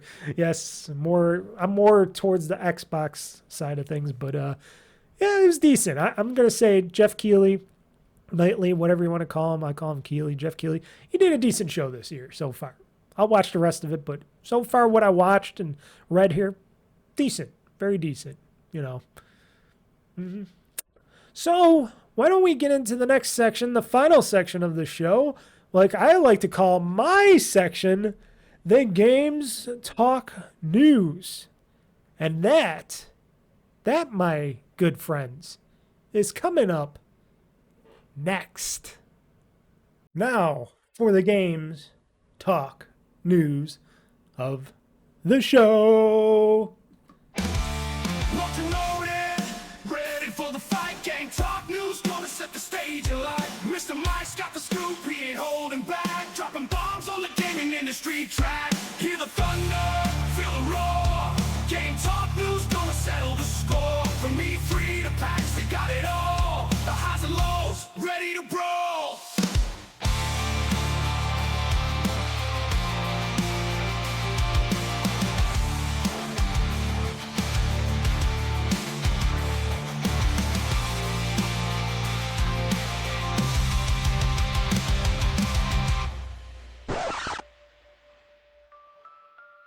And this is the Games News of this show. We're going to kick it off with some Life is Strange. Now, Life is Strange Double Exposure, I don't hear too much about it. Like, I haven't actually seen anybody play the game or anything when it came out. Didn't get much talk or anything about it, or much buzz really around the game. I want to play the game.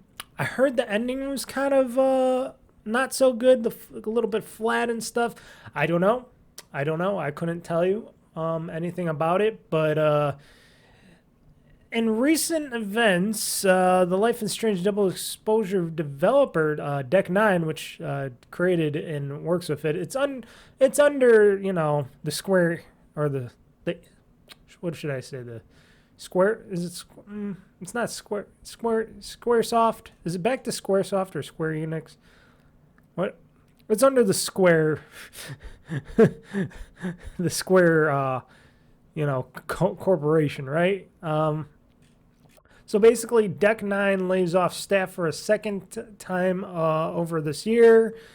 So basically, they're not making money off anything. So Life is Strange Double Exposure, XIII has shared a message on Twitter that stated that has laid off an undisclosed number of employees back in February when they were talking about this. The studio let go of 20% of its staff, and the studio also suffered layoffs back in 2023. As of today, they're stated, we are sad to share the news that we must say goodbye to some of our talented team members. The message attributed to XIII CEO Mark Lyons begins, "This is an extremely difficult decision and reflects the challenging times many companies in our industry are currently facing. which I think we would mostly agree is because of the companies and their what they're investing in and what their true what they're wanting to do is, and trying to push studios to make certain games and types of games. People could say different stuff about it, but there was bad decision making from the top, and it affects everybody on the bottom, but not the top leadership. They might lose some money, but they're not going to lose that much money because they're letting go more and more people, talented people that probably would still be around if these companies that are sharehold bound because they're public companies are making bad decisions all the time. Look at Ubisoft right now. Ubisoft is in dire straits, even though they made Star Wars Outlaws, and I like that, and I'm pretty sure I'm going to like that the next Assassin's Creed game when it comes out, because that looks pretty good. And who knows? The Guillemot family, they're not running a good ship either, because they're trying to get bailed out by Tencent, but they still want to control the company, which you can't have it both ways, because why would anybody want to pay for your company to take it private and then you want to stay in control of that company? So there's dire straits everywhere. Bad leadership, bad judgment making, and people, a lot of talented people are losing their jobs. That's what's been going on. Let's see here. To those who leaving the studio due to these changes, thank you for sharing your talents with us. We're proud of what you're able to accomplish together, and we are committed to supporting you in this transition in any way we can. To the community, we ask for your support and understanding during this difficult time. So more stuff talking about the layoffs and stuff, but all in all, a studio that makes these games like Life is Strange and stuff like that, which the original Life is Strange games, all the way up to Life is Strange 2 and what was that other one called? I should remember what it was called, but I think it's one with the lady, what's her name? Something Yen, where Chen Yen or something. Oh man, it's been a little while since I played that. The last Life is Strange game, where she can manipulate or see the past or the future and stuff. I think like that. I think it's more the past. It was a great game, and then this time maybe not so much. I don't know. Like I said, I haven't played it. It's just bad business, bad all around to see stuff like this happening. And it's like, well, how many times do people got to get laid off before these companies just don't have anybody, and then they just got to close up shop? Is that what it is? That's why I don't like the corporate entities and greed that's going on in the games industry. And this Games Award celebrates the game industry, but also stated that a lot of these people are to blame that we're at the Game Awards, because you got a lot of the higher ups there, a lot of the CEOs and whatnot, or management that are there that are making these bad decisions and causing all these people losing their jobs, when they could be just not losing their jobs and making great games. But when it comes to stock prices, share prices, greedy people on the other end that don't know damn shit about games but just the bottom line, and CEOs and people that just want to feed that bad culture and say, oh yeah, we're going to make you more money. It only could go so far, making more and more money. Every company, Microsoft, anybody. It only goes so far until it starts to either taper off and stay the course, or it starts to drop off. And if you piss off your consumers and your fan base and all that, that could happen a lot faster. So, and a lot of these people, maybe they go to independent studios, smaller studios, make their own games, start their own studios and stuff with people, and make smaller games, and that can make a lot more money than these larger games that these companies just want to siphon more and more money out of. I don't know. It's a really bad situation. It's And it's going to keep on going. We're all going to keep talking and saying about it. I hate talking about it, but it happens just like this. People Can Fly, suspending or scaling back more in development of games while laying off 120 workers. So the people behind Outriders and the Gears of War Judgment cites external market pressures in decision, meaning, let me guess, people, shareholders, stuff like that. So I guess, let's see here, projects. CEO Sebastian Wojciechowski is calling external market pressures. So the CEO of People Can Fly announced that it is suspending Project Victoria, scaling down Project Bitfrost, and restructuring internal teams. So I don't know what Project Victoria or Project Bitfrost are, but I'm sure they were something interesting. The decision follows the April cancellation of Project Dagger, an action-adventure game originally set to be co-developed and published with Take-Two Interactive before it pulled out of September 2022. So it's maybe they're doing too many things and they're throwing too many things at the wall or something. Who knows? But it seems like, well, you got all these projects. How many people are on your team? And maybe you should scale back a little bit. So maybe bad decision making here again. Probably. So as part of the cutbacks, People Can Fly states it's either suspending or laying off 120 workers, adding to the industry layoff toll. This action became necessary as external market pressures persisted beyond our forecast. The video game market is still evolving. Okay. And we have to adjust with where things are today. We are redoubling our efforts with New York to hire engagements and focusing on development of a single independent game. Work for hire engagements. What does that mean? What does that mean? People Can Fly's announcement further whittles down its list of 7 projects revealed back in July of 2023. Another codenamed project, Gemini, is in development with a longtime partner, Square Enix, but its status is unclear. Project Red, meanwhile, is in the concept stage. Maybe it's just too many projects. They're saying 7 projects. For that studio, 7 projects. I could see you having maybe 2 projects, but 7. I didn't think People Can Fly is that big of a studio, but so Bulletstorm VR, which was People Can Fly's most recent project, which they took Bulletstorm and turned it into a VR thing. I played a little bit of Bulletstorm. I got to play it. That's another game I got to play more of. I bought the copy of it. At first, I didn't care for it too much, but maybe I just didn't give it a chance, so I bought it. So I own it. Go figure. I'm just looking at more stuff here. So, yeah, that's not good. Another not good thing, you know. More cutbacks, more people. And I liked People Can Fly because, like I said, they did, like in the article states, they did development of Gears of War Judgment, and I liked it. I know a lot of people didn't like it. I liked it. I thought the story was great. The star system was stupid, and the online multiplayer was awesome.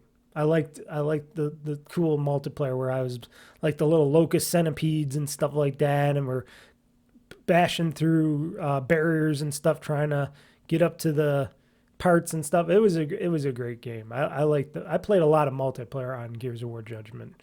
I wish that would be brought back, that kind of multiplayer. But and then isn't it also when they introduced what's that mode? The waves mode where they were starting to do waves of enemies coming at you. That was pretty fun, especially when you're playing with other people.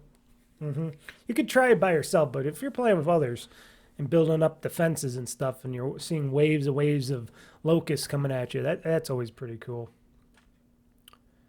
And this other weird news, publishers reportedly refused to commit to 2025 until GTA 6 release date gets revealed, because everybody's scared because they can't think of just their own games and they're too worried about one game for some reason. That means they just got a lack of faith in their own projects and stuff, and they don't got faith in the people in the industry. It's a bad situation. And, you know, big giant games like this, if it was, like I said, if GTA 6 was a release date or something was announced during the Game Awards, we would know more on other stuff, but we know that they're just taking their time over at Rockstar because Rockstar does what Rockstar wants to do.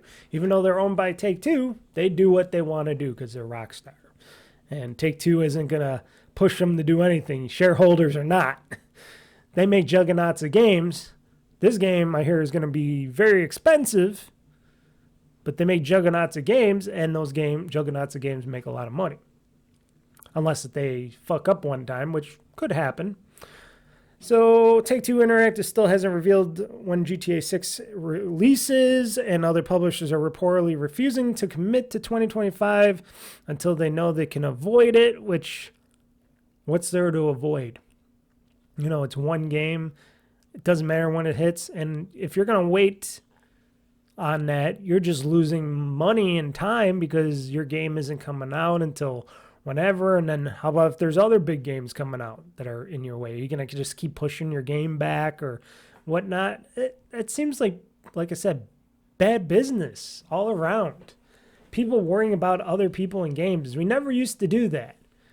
But when Minecraft came out and people got worried about that, and then Fortnite and other games like Call of Duty Black Ops and all that stuff, or I should just say Call of Duty everything, mostly in the multiplayer, people got really skittish and scared out there, a lot of studios and stuff, because they're like, oh, these games are sucking up all our fan bases and taking away all the gamers, and gamers are only buying these games and playing only these games, and they're not playing our other games. And then when GTA comes out, because it's going to be a huge game, people are going to just be playing that and nothing else. Well, maybe that's the case, and maybe people just want to play one game, because don't forget, games are more expensive now. Gaming hardware is more expensive now. Overall, you know, the whole thing, the whole industry of the gaming is more expensive now. So you can't fault people for not wanting to buy multiple games when they're $70 a piece. Like I said, I don't even buy all the games. You know, I want to buy the next Life is Strange Double Exposure. I want to purchase some other games like Lollipop Chainsaw. I got on my list still, a few others. But I'm waiting until they go on sale. I'm waiting until they go on a nice sale, something around the $20, $30 mark, and then I'll purchase them, because I don't think I want to spend $50 to $70 on titles that I'm like, when am I going to play them? Can't buy everything now. Can't play everything either. I'm still backed up on all my games. So it is hard times. It's the industry growing either too big, or these companies, like I said, corporations, shareholders and stuff, expecting too much from these divisions. That's why it was a simpler time when corporations weren't heavily influencing the production of games and stuff. Oh, excuse me for that. But so basically, anonymous sources familiar with publisher deliberations stated that the anticipation for Rockstar Games' next big title is so high that it's causing ramifications for the rest of the video game industry. Well, you would say that about the Switch too, right? Wouldn't everybody be worried about what Nintendo's coming out with and the Switch 2 and stuff like that? I would have to say so. I don't know. How about what other games? Like, I wouldn't say nothing on Fortnite's side. What other games would they be worried about? I think it's just GTA right now, but still, it's one game, folks. One game. People will buy your game no matter, you know, if they want it. If they really truly want it and you're making a really good game, you shouldn't be worried about something like Grand Theft Auto. Especially if Take-Two decides to up the price of Grand Theft Auto. Are they going to make this game $70, or is this going to be like a $80, $90 thing where they want to try to squeeze more money out of it? Because if it's something like that, because I hear rumors they want to make this next GTA 6, a bit more expensive, because they were it took so long to make and it's costing them so much money to make this game. I'm like, if you do that, I don't know if I want to be paying 70 to or 80 to $90 for a game when you guys just went up to $70 they're still, everybody's complaining that $70 isn't enough for a game. It's like, then just make it every game $100 and kill yourselves already. You know, you're gonna kill the industry. Might as well kill it fast if you're gonna just keep going up and up and up every $10 every time. It's and people have their own opinions about it.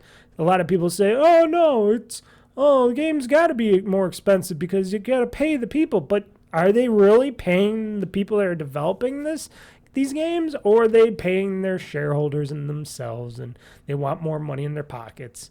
Because once the game's made and done, how many studios and companies give out residuals and stuff for the games that are made? Not many. Some, but not many. So, regardless,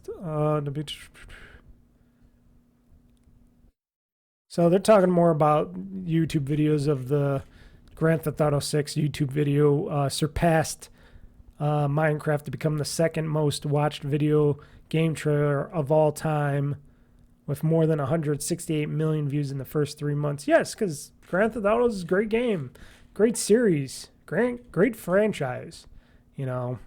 So I can understand that, but still, it's one game. It's one game. They're gonna say that about anything.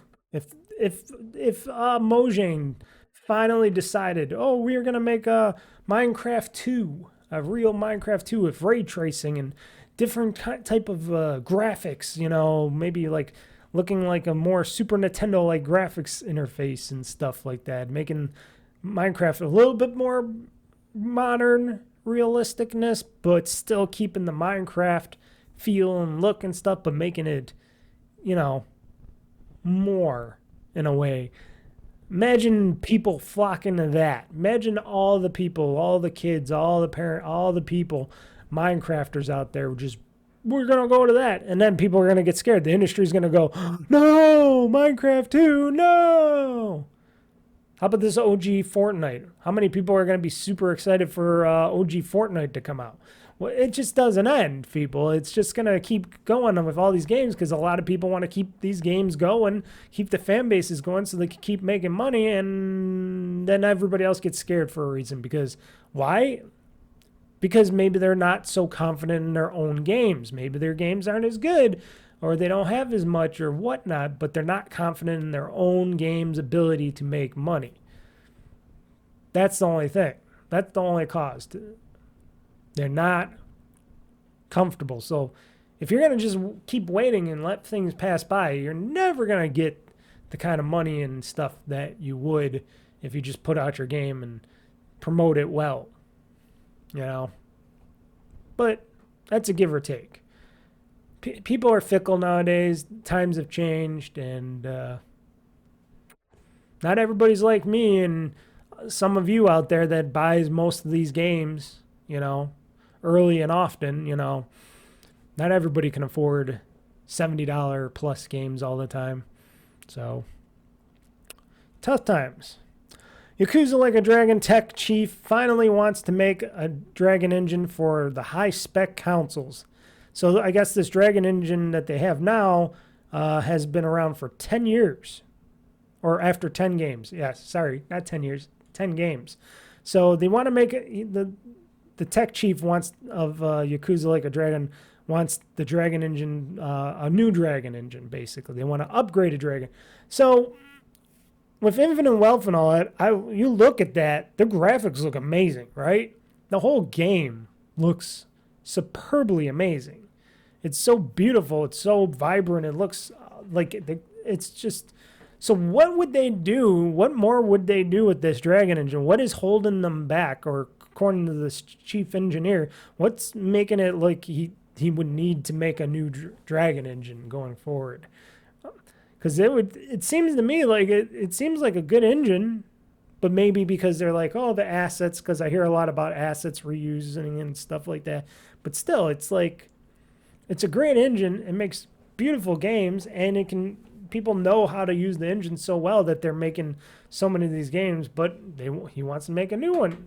So wants to upgrade. So, excuse me, got something in my eye. That's why I'm rubbing it. Always something. So the technical director of Yakuza Like a Dragon, developer RGG, I'm just going to say of RGG Studio instead of trying to say that the name, has stated that he wants to make a new Dragon engine after 8 years. Okay, so it's been around 8 years and 10 games in the current one. Yatutaka Ito stated he'd like to build a new game engine focusing on high-spec consoles, but made clear this wasn't an official decision by RGG Studio as of yet. The Like a Dragon series has evolved technologically with each title, but at the core of the series is the Dragon engine that was developed for Yakuza 6. So, still a beautiful engine. Yakuza 6, if you play Yakuza 6, the Song of Life, it is a beautiful game. Beautiful. Beautiful engine. Beautiful game. This sense, personally, I'd like to try to make a new Dragon engine specialized for high-spec consoles, and with it, to develop a new action-adventure game. This is just what I would personally feel as the technical director. So it has nothing to do with the studio's actual plans. Ito, as they say, obviously has some influence as technical director of RGG Studio, but it's unclear if fans' hopes for an upgraded engine will emerge anytime soon. The Dragon engine has so far been used to create Yakuza 6 Song of Life, Yakuza Kiwami 2, Fist of the North Star, Lost Paradise, Judgment, Yakuza Like a Dragon, Lost Judgment, Like a Dragon Ishin, Like a Dragon Gaiden, The Man Who Erased His Name, and Like a Dragon Infinite Wealth. Basically, most of those games I have played. I didn't play Fist of the North Star, Lost Paradise, and that was it. That's the only game I never played because I'd never heard of it. And of course, the upcoming Like a Dragon Pirate Yakuza in Hawaii that this Dragon engine's made. And the question is, if there, and this was a poll that was asked about this, would people be happy, or fans of the franchise be happy to wait a bit longer for a Like a Dragon 9 game if it meant getting a new game engine on top of it? And there was a resounding 87% stated yes, and 13% that said no, which the 13% are just whatever. I would wait because I would like to see what they could do even better with a new engine. If this engine's doing a phenomenal, great job of making these games and stuff and what they look like and all that, imagine what a new Dragon engine would do. And it's been 8 years, they said, and 10 games. So, I don't know, go to 12 games, or better yet, have him and a team make the next Dragon engine while you guys continue making the same Dragon engine, and the other team can just make the new Dragon engine behind the scenes, and they can work that out, and they can make like a little game or something with the new Dragon engine to get it, working it off the ground, and then have, your other teams use the regular Dragon engine. So when the new Dragon engine's ready, they can slowly incorporate people to using that and train them how to use that and work it into a new, much better looking game, Yakuza game and stuff. But right now, looking at the games, they look amazing. Everything in those games look amazing. So, but they could always look and be better. And if the technical director, tech chief or technical director chief wants to do it, and he's willing to want to make a new engine, he says, hey, let's make a new engine. Let him make a new engine. It's been a while. Make a better engine, you can make another 12 to whatever game plus games off of it, for a more updated Dragon engine. Make more. Why not? Get your value out of it. I'm sure they made a lot of money off of that engine, so why not update it a little bit? Don't be like Valve. Valve was working with the Source 2 engine for a million years. Then they finally, I guess, went to Source 3, I think. Don't quote me on it. A lot of these game engines, I know a lot of time and money has been put into them. Look at the Unreal Engine. Look at Unreal 5, you know. They're only on 5, and boy, from 4 to 5, that took a long time in itself to be made, and who knows how long 5 is going to be out for. Probably a very long time till they decide to make a 6. Who knows? You know, look at what's that other engine? Oh shit, what's that other game engine called? Oh, I forgot what that game engine's called, but the other one. Oh shit, Unity, the Unity engine. They're on Unity what 2.0 now. They had the first Unity engine that's been making the lower bare budget games and stuff for how long now? And now they got a Unity 2 engine out. That's been a while. But it depends. It depends on the studio and who's working there. If your people want to make a new engine for your games and stuff, I would just let them. I would say, hey, studio, just let them do it. Let them work on the side or something. Then you can continue making games and money. Simple as that to me. I don't know. I'm not the one running these studios, so I do not know what their thoughts or values are. Maybe they just want to keep using it until they drain every little ounce they can out of the engine, you know? Some companies like to do that. So Xbox will not let you stream games you own without a console. But here's the thing, it's only currently limited to only 50 games that support the feature, and you can't stream them on your Xbox consoles yet, which, why would I care about streaming on my Xbox console? But, okay, that's different on that. I can see if you go to a friend's house and you'll load up on their console and stuff and you want to stream your game there, but But I understand. 50 games, that's such a small number. I wish they had more. I wish they would have had like at least, I don't know, I would say a good 150 to 200 games at least. If they had that to start off with, I could see this being a much bigger thing. But 50 games, and it's 50 games that, you know, they're big games. You know, you got Assassin's Creed Mirage. You got the Yakuza game that you can play on there. What else? Handful of others. Oh, here's the list right here. So here's the list. Animal Well, Assassin's Creed Mirage, Avatar Frontiers of Pandora, Balatro, Baldur's Gate 3, which is a big game, Banisher's Ghost of New Eden, Call of Duty Modern Warfare 2 from 2022, The Casting of Frank Stone, Cyberpunk 2077, Dragon Quest 3 HD 2D Remake, Dredge, Dying Light 2 Stay Human, Farming Simulator 25, Fear the Spotlight, Final Fantasy XIV Online, Final Fantasy 2, 3, 4, 5, Hades, Harry Potter, Quidditch Champions, High on Life, Hitman World Assassination, Hogwarts Legacy, House Flipper 2, Kenna Bridge of Spirits, Lego Harry Potter Collection, Life is Strange Double Exposure, Metro Exodus, Mortal Kombat 1, NBA 2K25, PGA Tour 2K23, Phasmophobia, Prince of Persia The Lost Crown, Rust Console Edition, 7 Days to Die, Star Wars Outlaws, Stray, The Crew Motorfest, the Outlast Trials, The Plucky Squire, The Witcher 3 Wild Hunt, Tom Clancy's Division 2, Top Spin 2K 2025, Undertale, Visions of Mana, Warhammer 4000 Space Marine 2, and WWE 2K24, which, not a bad list. Right there, not a bad list at all. They accidentally numbered the last two wrong here on this list, but 50 game, it's not a bad 50 games list.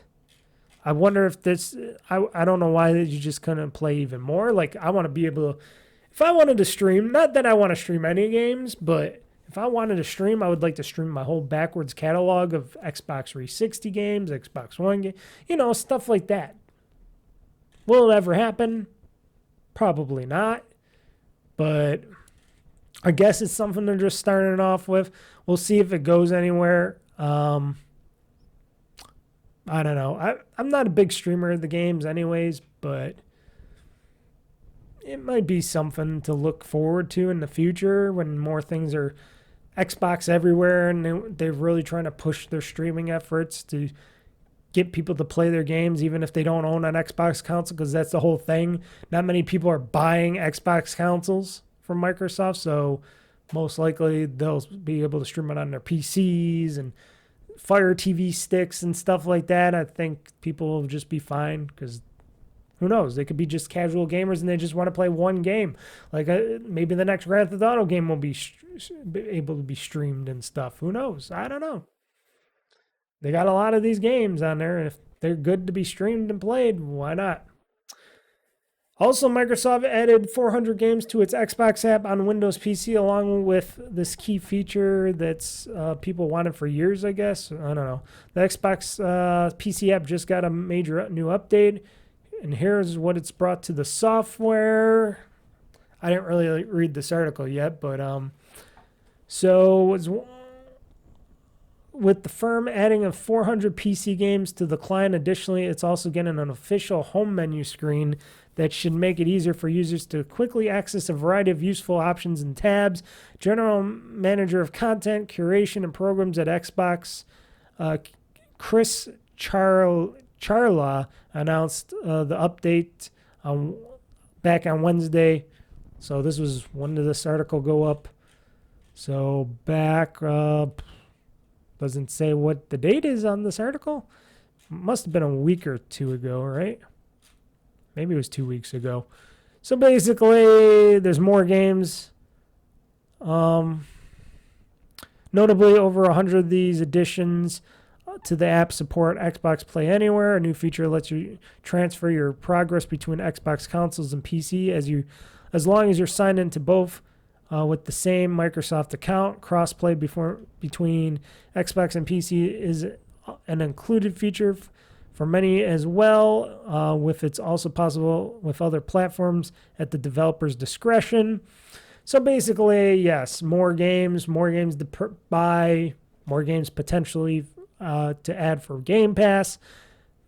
They're really pushing, they still got a ways to go to get to a lot of these other games that I still wish, like I still can't get Lollipop Chainsaw Repop on my Xbox, or my PC Xbox, or my PC whatever, Game Pass Xbox. It doesn't have to be PC, the PC side of the Xbox.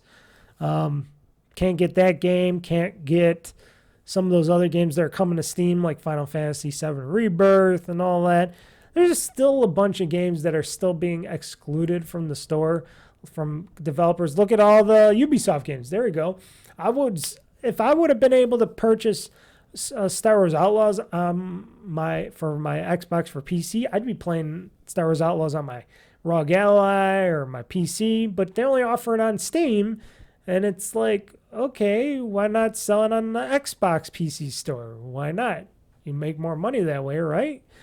Why not put a lot of these games on? And it's just like, it's a pick and a choose, and it's so fractured and everywhere. But hey, Microsoft's pushing. They're trying to get their PC games, Xbox Games app to get more games for in their stores and stuff and sell it. Because like I said, they're not selling that many consoles, so they're trying to branch out to more areas where gamers are going and buying games from. And that would be PC. PC, people. So apparently Sony signed an exclusivity deal for GTA 3, Vice City, and San Andreas because it was worried about Xbox. Former exec reveals. Sony's original PlayStation exclusivity deal for GTA 3 and the following two games in the series was part of a reaction to concern about Microsoft's launch of the original Xbox. A former executive revealed. Former PlayStation Europe boss Chris Deering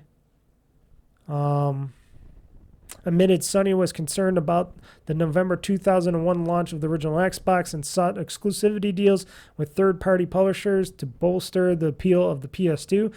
See, even back in the day, Sony was trying to buy out people to not let games go on other places like the Xbox at that time because they were scared.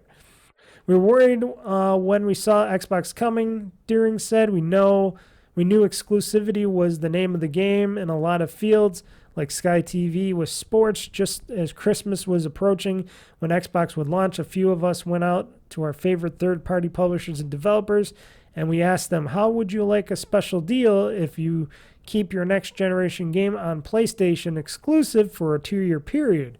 And one of the deals we made was with Take-Two for the next 3 GTA games. At the time, it wasn't clear that Grand Theft Auto 3 was going to be as huge as it was because it used to be a top-down game.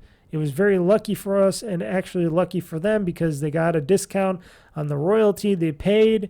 Those deals weren't uncommon in the industries with platforms, including today with things like social media. And that's how Rockstar became even bigger because they got to save money on that. And GTA 3 was my best favorite game for the PS2 back in the time, too. And rightfully so. And back at that time, I was only a PlayStation gamer, Nintendo PlayStation gamer. So I didn't really give a shit about the original Xbox. But if they would have had Grand Theft Auto on the original Xbox back at that time, things might have been different. I might have bought an original Xbox instead of a PS2 because I would have been wanting to play GTA 3 on it. I don't know. So the game released in May of 2002 on the PC, and then 2 years after the PlayStation launch, and after this exclusivity deal ended in November 2003 for Xbox. That's when it came out for Xbox. So, yep.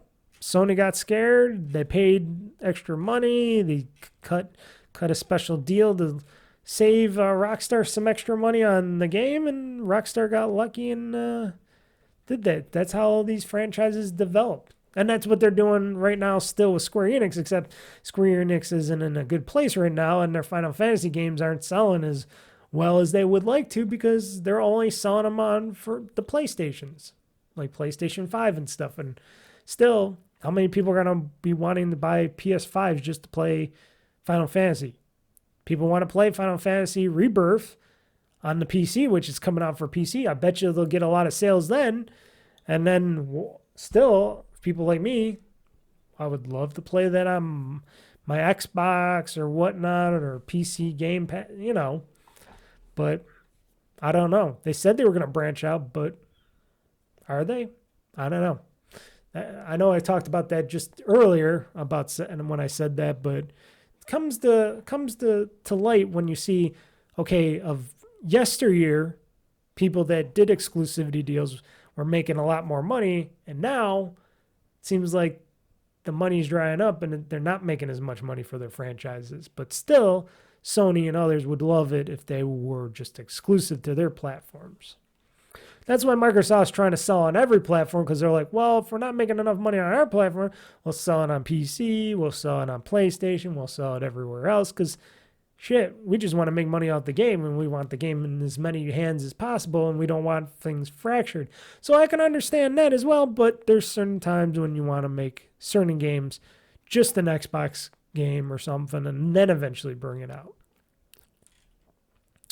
So Cyberpunk 2077 got a new super patch, and that patch is patch 2.2, and it's out now.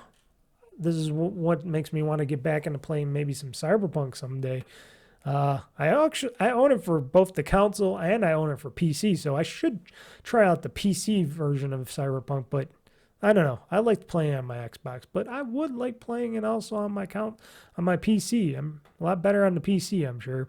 So CD Projekt has unveiled Cyberpunk 2077 patch 2.2, which significantly expands the game's customization options.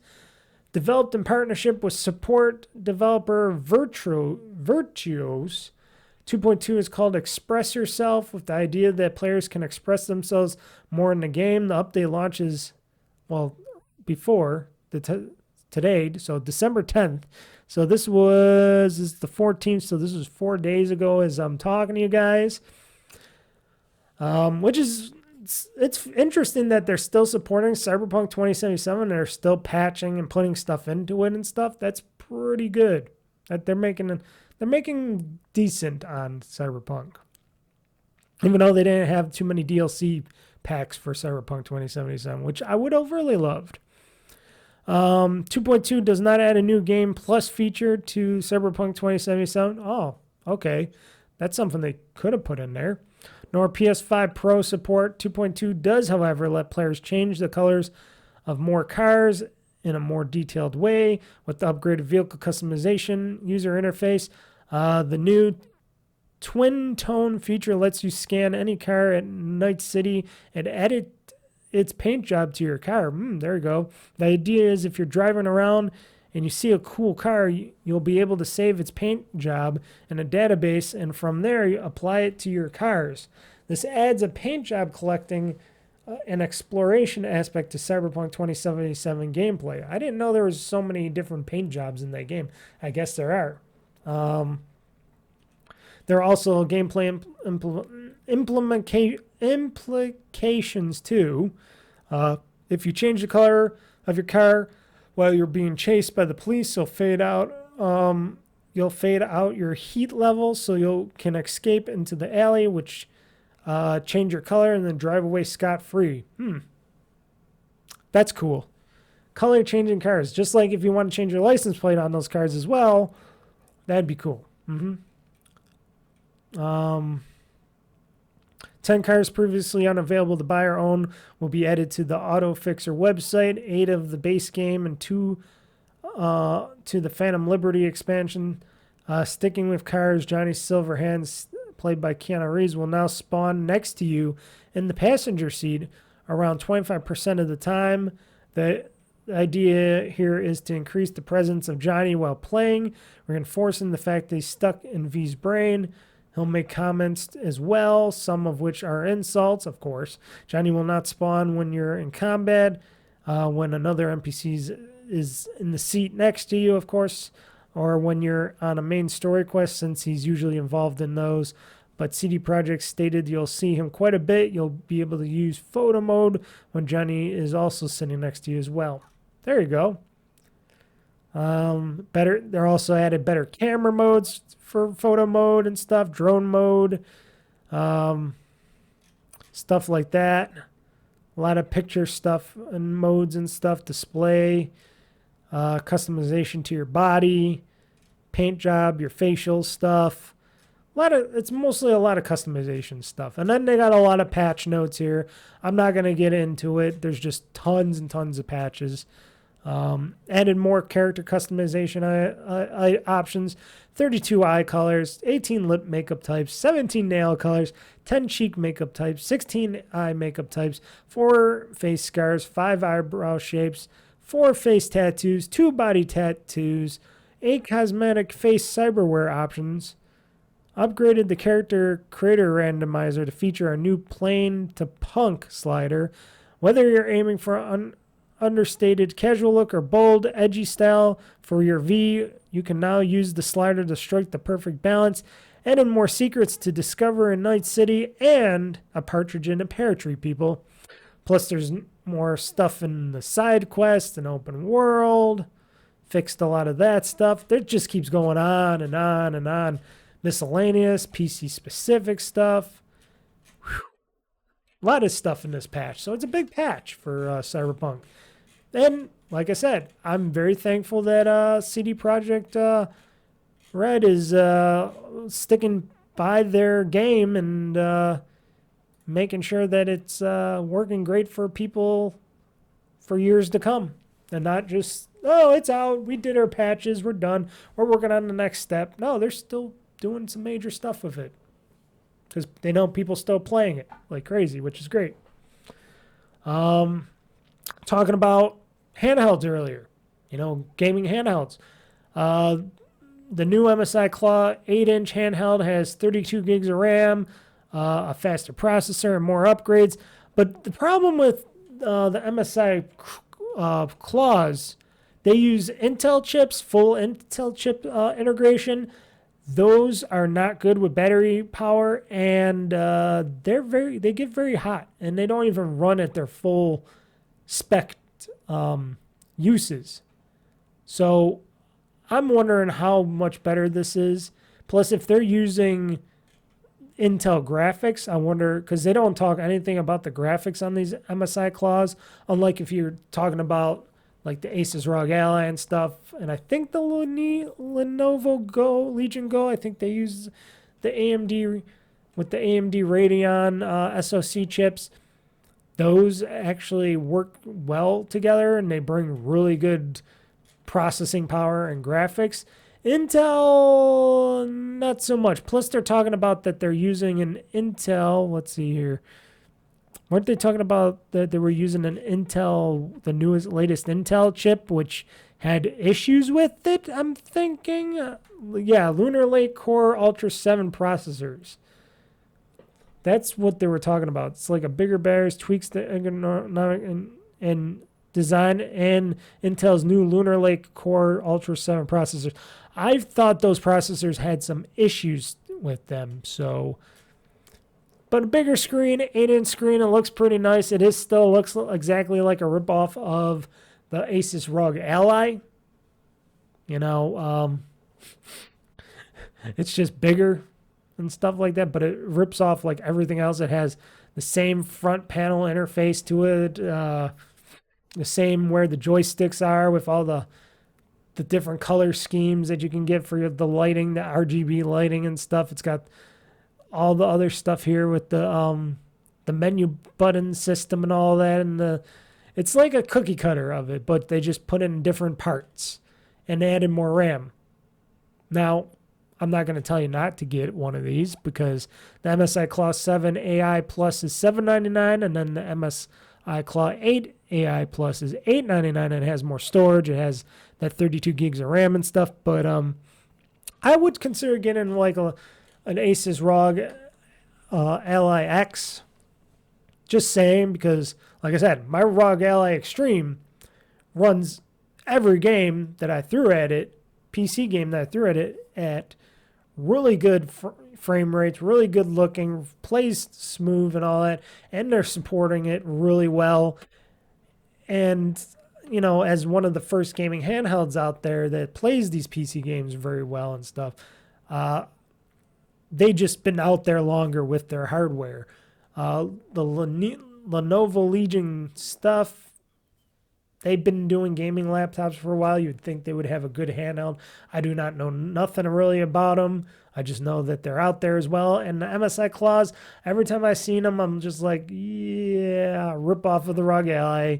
Just using the Intel chipset, which is way hotter, uses way more power, not power efficient at all. And I don't know. And the graphics capabilities with the Intel graphics chips, because that's what I'm thinking they were using. They're not putting a separate Radeon. It's a SoC on the chips as well, and that's got to be Intel graphics. And not so good. Not as good as a Radeon, or definitely not like an NVIDIA. If they said they had NVIDIA chipset in there with the graphics and stuff, maybe I'd be in a different story with that. Just saying. I don't know. I prefer a Ryzen chipset, not like I'm biased or anything, which I am against Intel right now, even though they're doing shitty now, but they earned that because they got lazy and they tried to come out with same shit all the time and not improve their specs and not try to innovate more. And they said, we did try it. Well, AMD's kicking your butts now, so. And AMD used to be almost down and out at one point in its life, and now it's like super dominant out there in the x86 processing and stuff. And even though their graphics technology isn't anywhere near NVIDIA's, at least they're trying. At least they're trying to push their graphics division over at AMD, which gives you better life. And I get to play these games that look amazingly well on my ROG Ally. So I don't know. Consider me biased or not. I don't know. I just say. The only thing I do know is I love my Asus ROG Ally Extreme, and I hear the X is 1,000 times even better than that. Okay, so what else is next? Got two last things here. Rumor Switch 2 may support Samsung's upcoming microSD cards for higher transfer speeds. Because a lot of people are wondering, oh, what's going to happen with the Switch 2? Is it going to need to use faster memory card speeds to play these newer games because they're going to demand faster bit rates transfers for reading and writing. Well, it is stated here in this rumor that, let's see here. So in 2024, the Switch transfer speeds have a lot to be desired, but that might be one of the wrinkles that Nintendo is hoping to iron out in the Switch 2 if speculation surrounding a new job listing is to be believed, which if there's a new job listing, I don't know why they would be needing to hire him now when the Switch 2 is being already in production. But the latest chatter from the Switch 2 rumor mill is all about the micro SD cards, specifically Samsung's upcoming SD Express cards, which the company revealed earlier this year.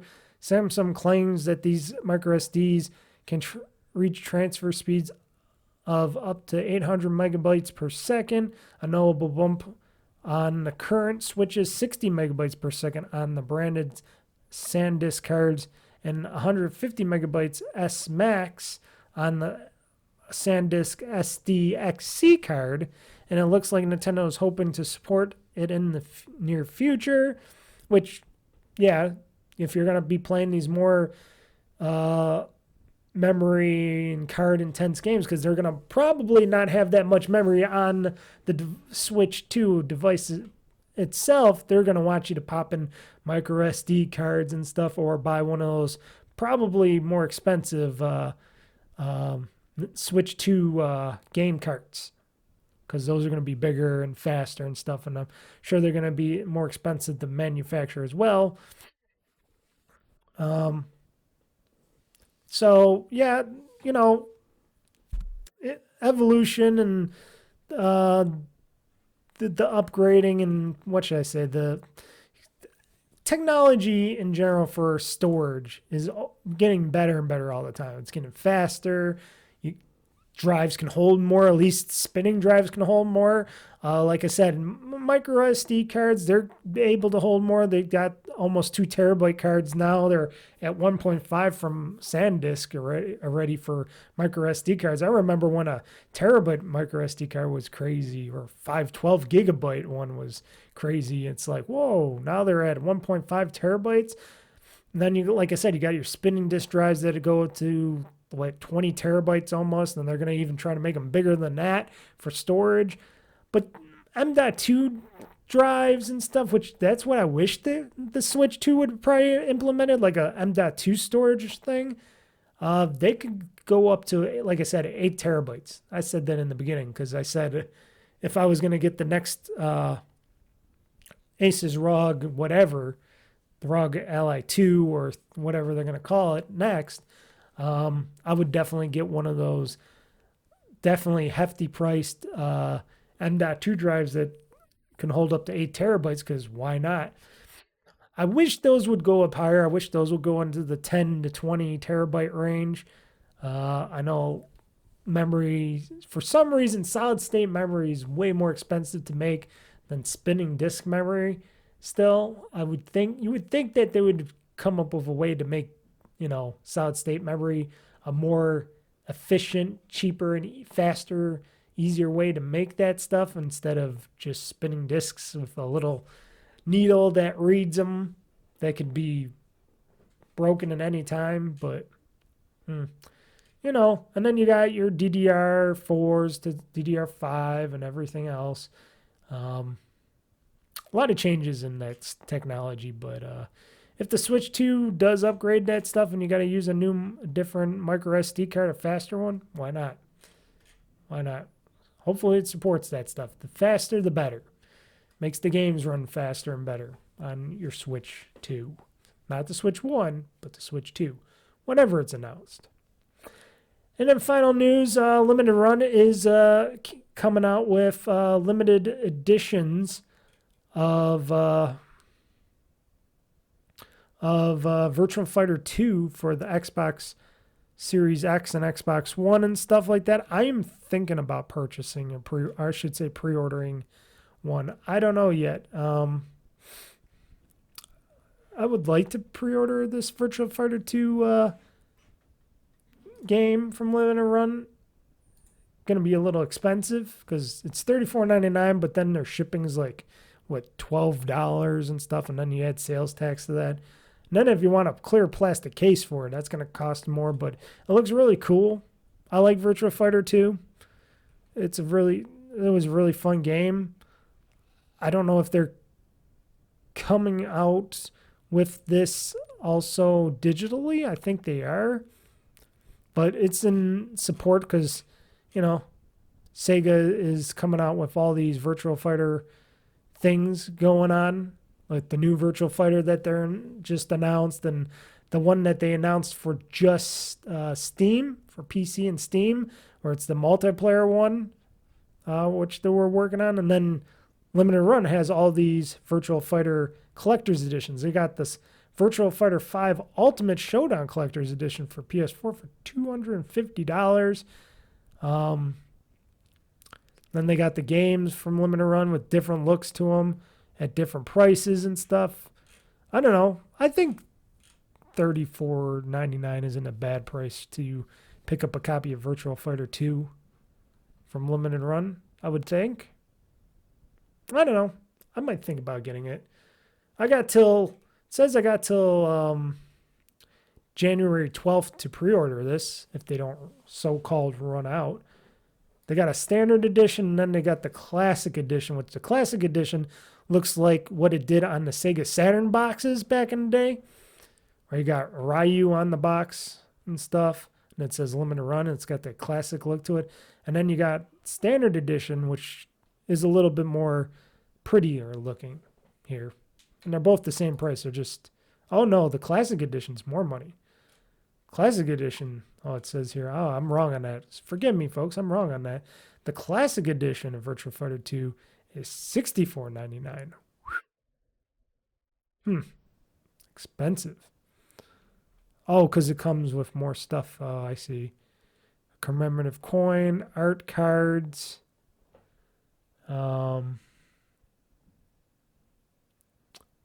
retro-styled long box. Okay. Classic box. Oh, I gotcha. So it has more stuff in it. But if you just want the standard version of it, it's only $34.99. I got it. Huh. A lot of stuff there. A lot of stuff. Anywho, folks, that was the last of my gaming news. So like I said, if you want a Virtua Fighter, if you like Virtua Fighter and you want to play on your Xbox or PlayStation or something, go to Limited Run Games. They got them. They're selling them. Pre-orders. Not going to be cheap, because Limited Run games are not cheap. Trust me, I purchased a few Limited Run games from them, and shipping alone is expensive. They get you on everything. But these are for people that are game collectors and people like me. They're enthusiasts that really want to own these games again. And they bring back a lot of games that are not in print anymore. And they make them again. They get them in production and they make them and we buy them. So with that said, we're done with this podcast, folks. This podcast is now done. So everybody, I am going to get out of here. I got some cookie baking to do and other stuff. So thank you for joining me today. Thank you for joining me on this podcast. Next time when I do the next podcast, it'll be the holiday special podcast edition. It'll be the final podcast of the year, the holiday year and stuff. And then it's just going to be probably until February, in the beginning of February when I restart again. Unless if there's something really big that happens in January, like the Switch 2 announcement or something, I will not have any podcast during January probably. So there'll be one more. I'll talk about stuff on that, and that'll be the special holiday podcast edition when I go through all the stuff. It's going to be a bigger one, and it's going to be pretty interesting. I'm not going to do any gaming holiday music this year, but because I got stuff going on, so I won't be able to get into that, but maybe next time. So everybody, thank you for joining me. I'm Mr. Mike. This has been the GamezAttack podcast. Please join me on my YouTube channel at OldFreakyGamer-2023, or just search OldFreakyGamer, all one word. Go to my website at OldFreakyGamer.com if you want to see my podcast can listen to them, download them for free. Look at all my videos and so much stuff there. The schedule of what I'm coming out with during the weeks and stuff, and live streams and stuff like that, which all my live streams are at 8 p.m. Eastern time, unless specified otherwise, on Fridays at 8 p.m. Eastern time. And I'm currently just streaming Final Fantasy 13 on the PC, so that's what's going to be happening next Friday as well. We'll see what I do for a Let's Play this week. Could be anything. And that's it. So everybody, this is Mr. Mike signing out saying game on, game hard. Oh, is it not working? Why is my ending not working? Is it not connected? Oh, there we go. It wasn't loading. So everybody, Mr. Mike is signing out saying game on, game hard, world conquest. I'm pushing this game button. This show is now game over. I always take what I want and I always give it 100. Don't need a bank, no I'm funded. Play the game like it's nothing. I'm always thankful for something. Don't take for granted, stay humble. Now wake up! It's time to look at the enemy. Look in the mirror if he is no friend to me. It's not working out, maybe it's the chemistry. It's time to break up so I can make a better me. Better believe in your mind, cause it's everything. You can mold, shape, find almost anything. All it takes is some time and some clarity to find your identity. It's mind over everything.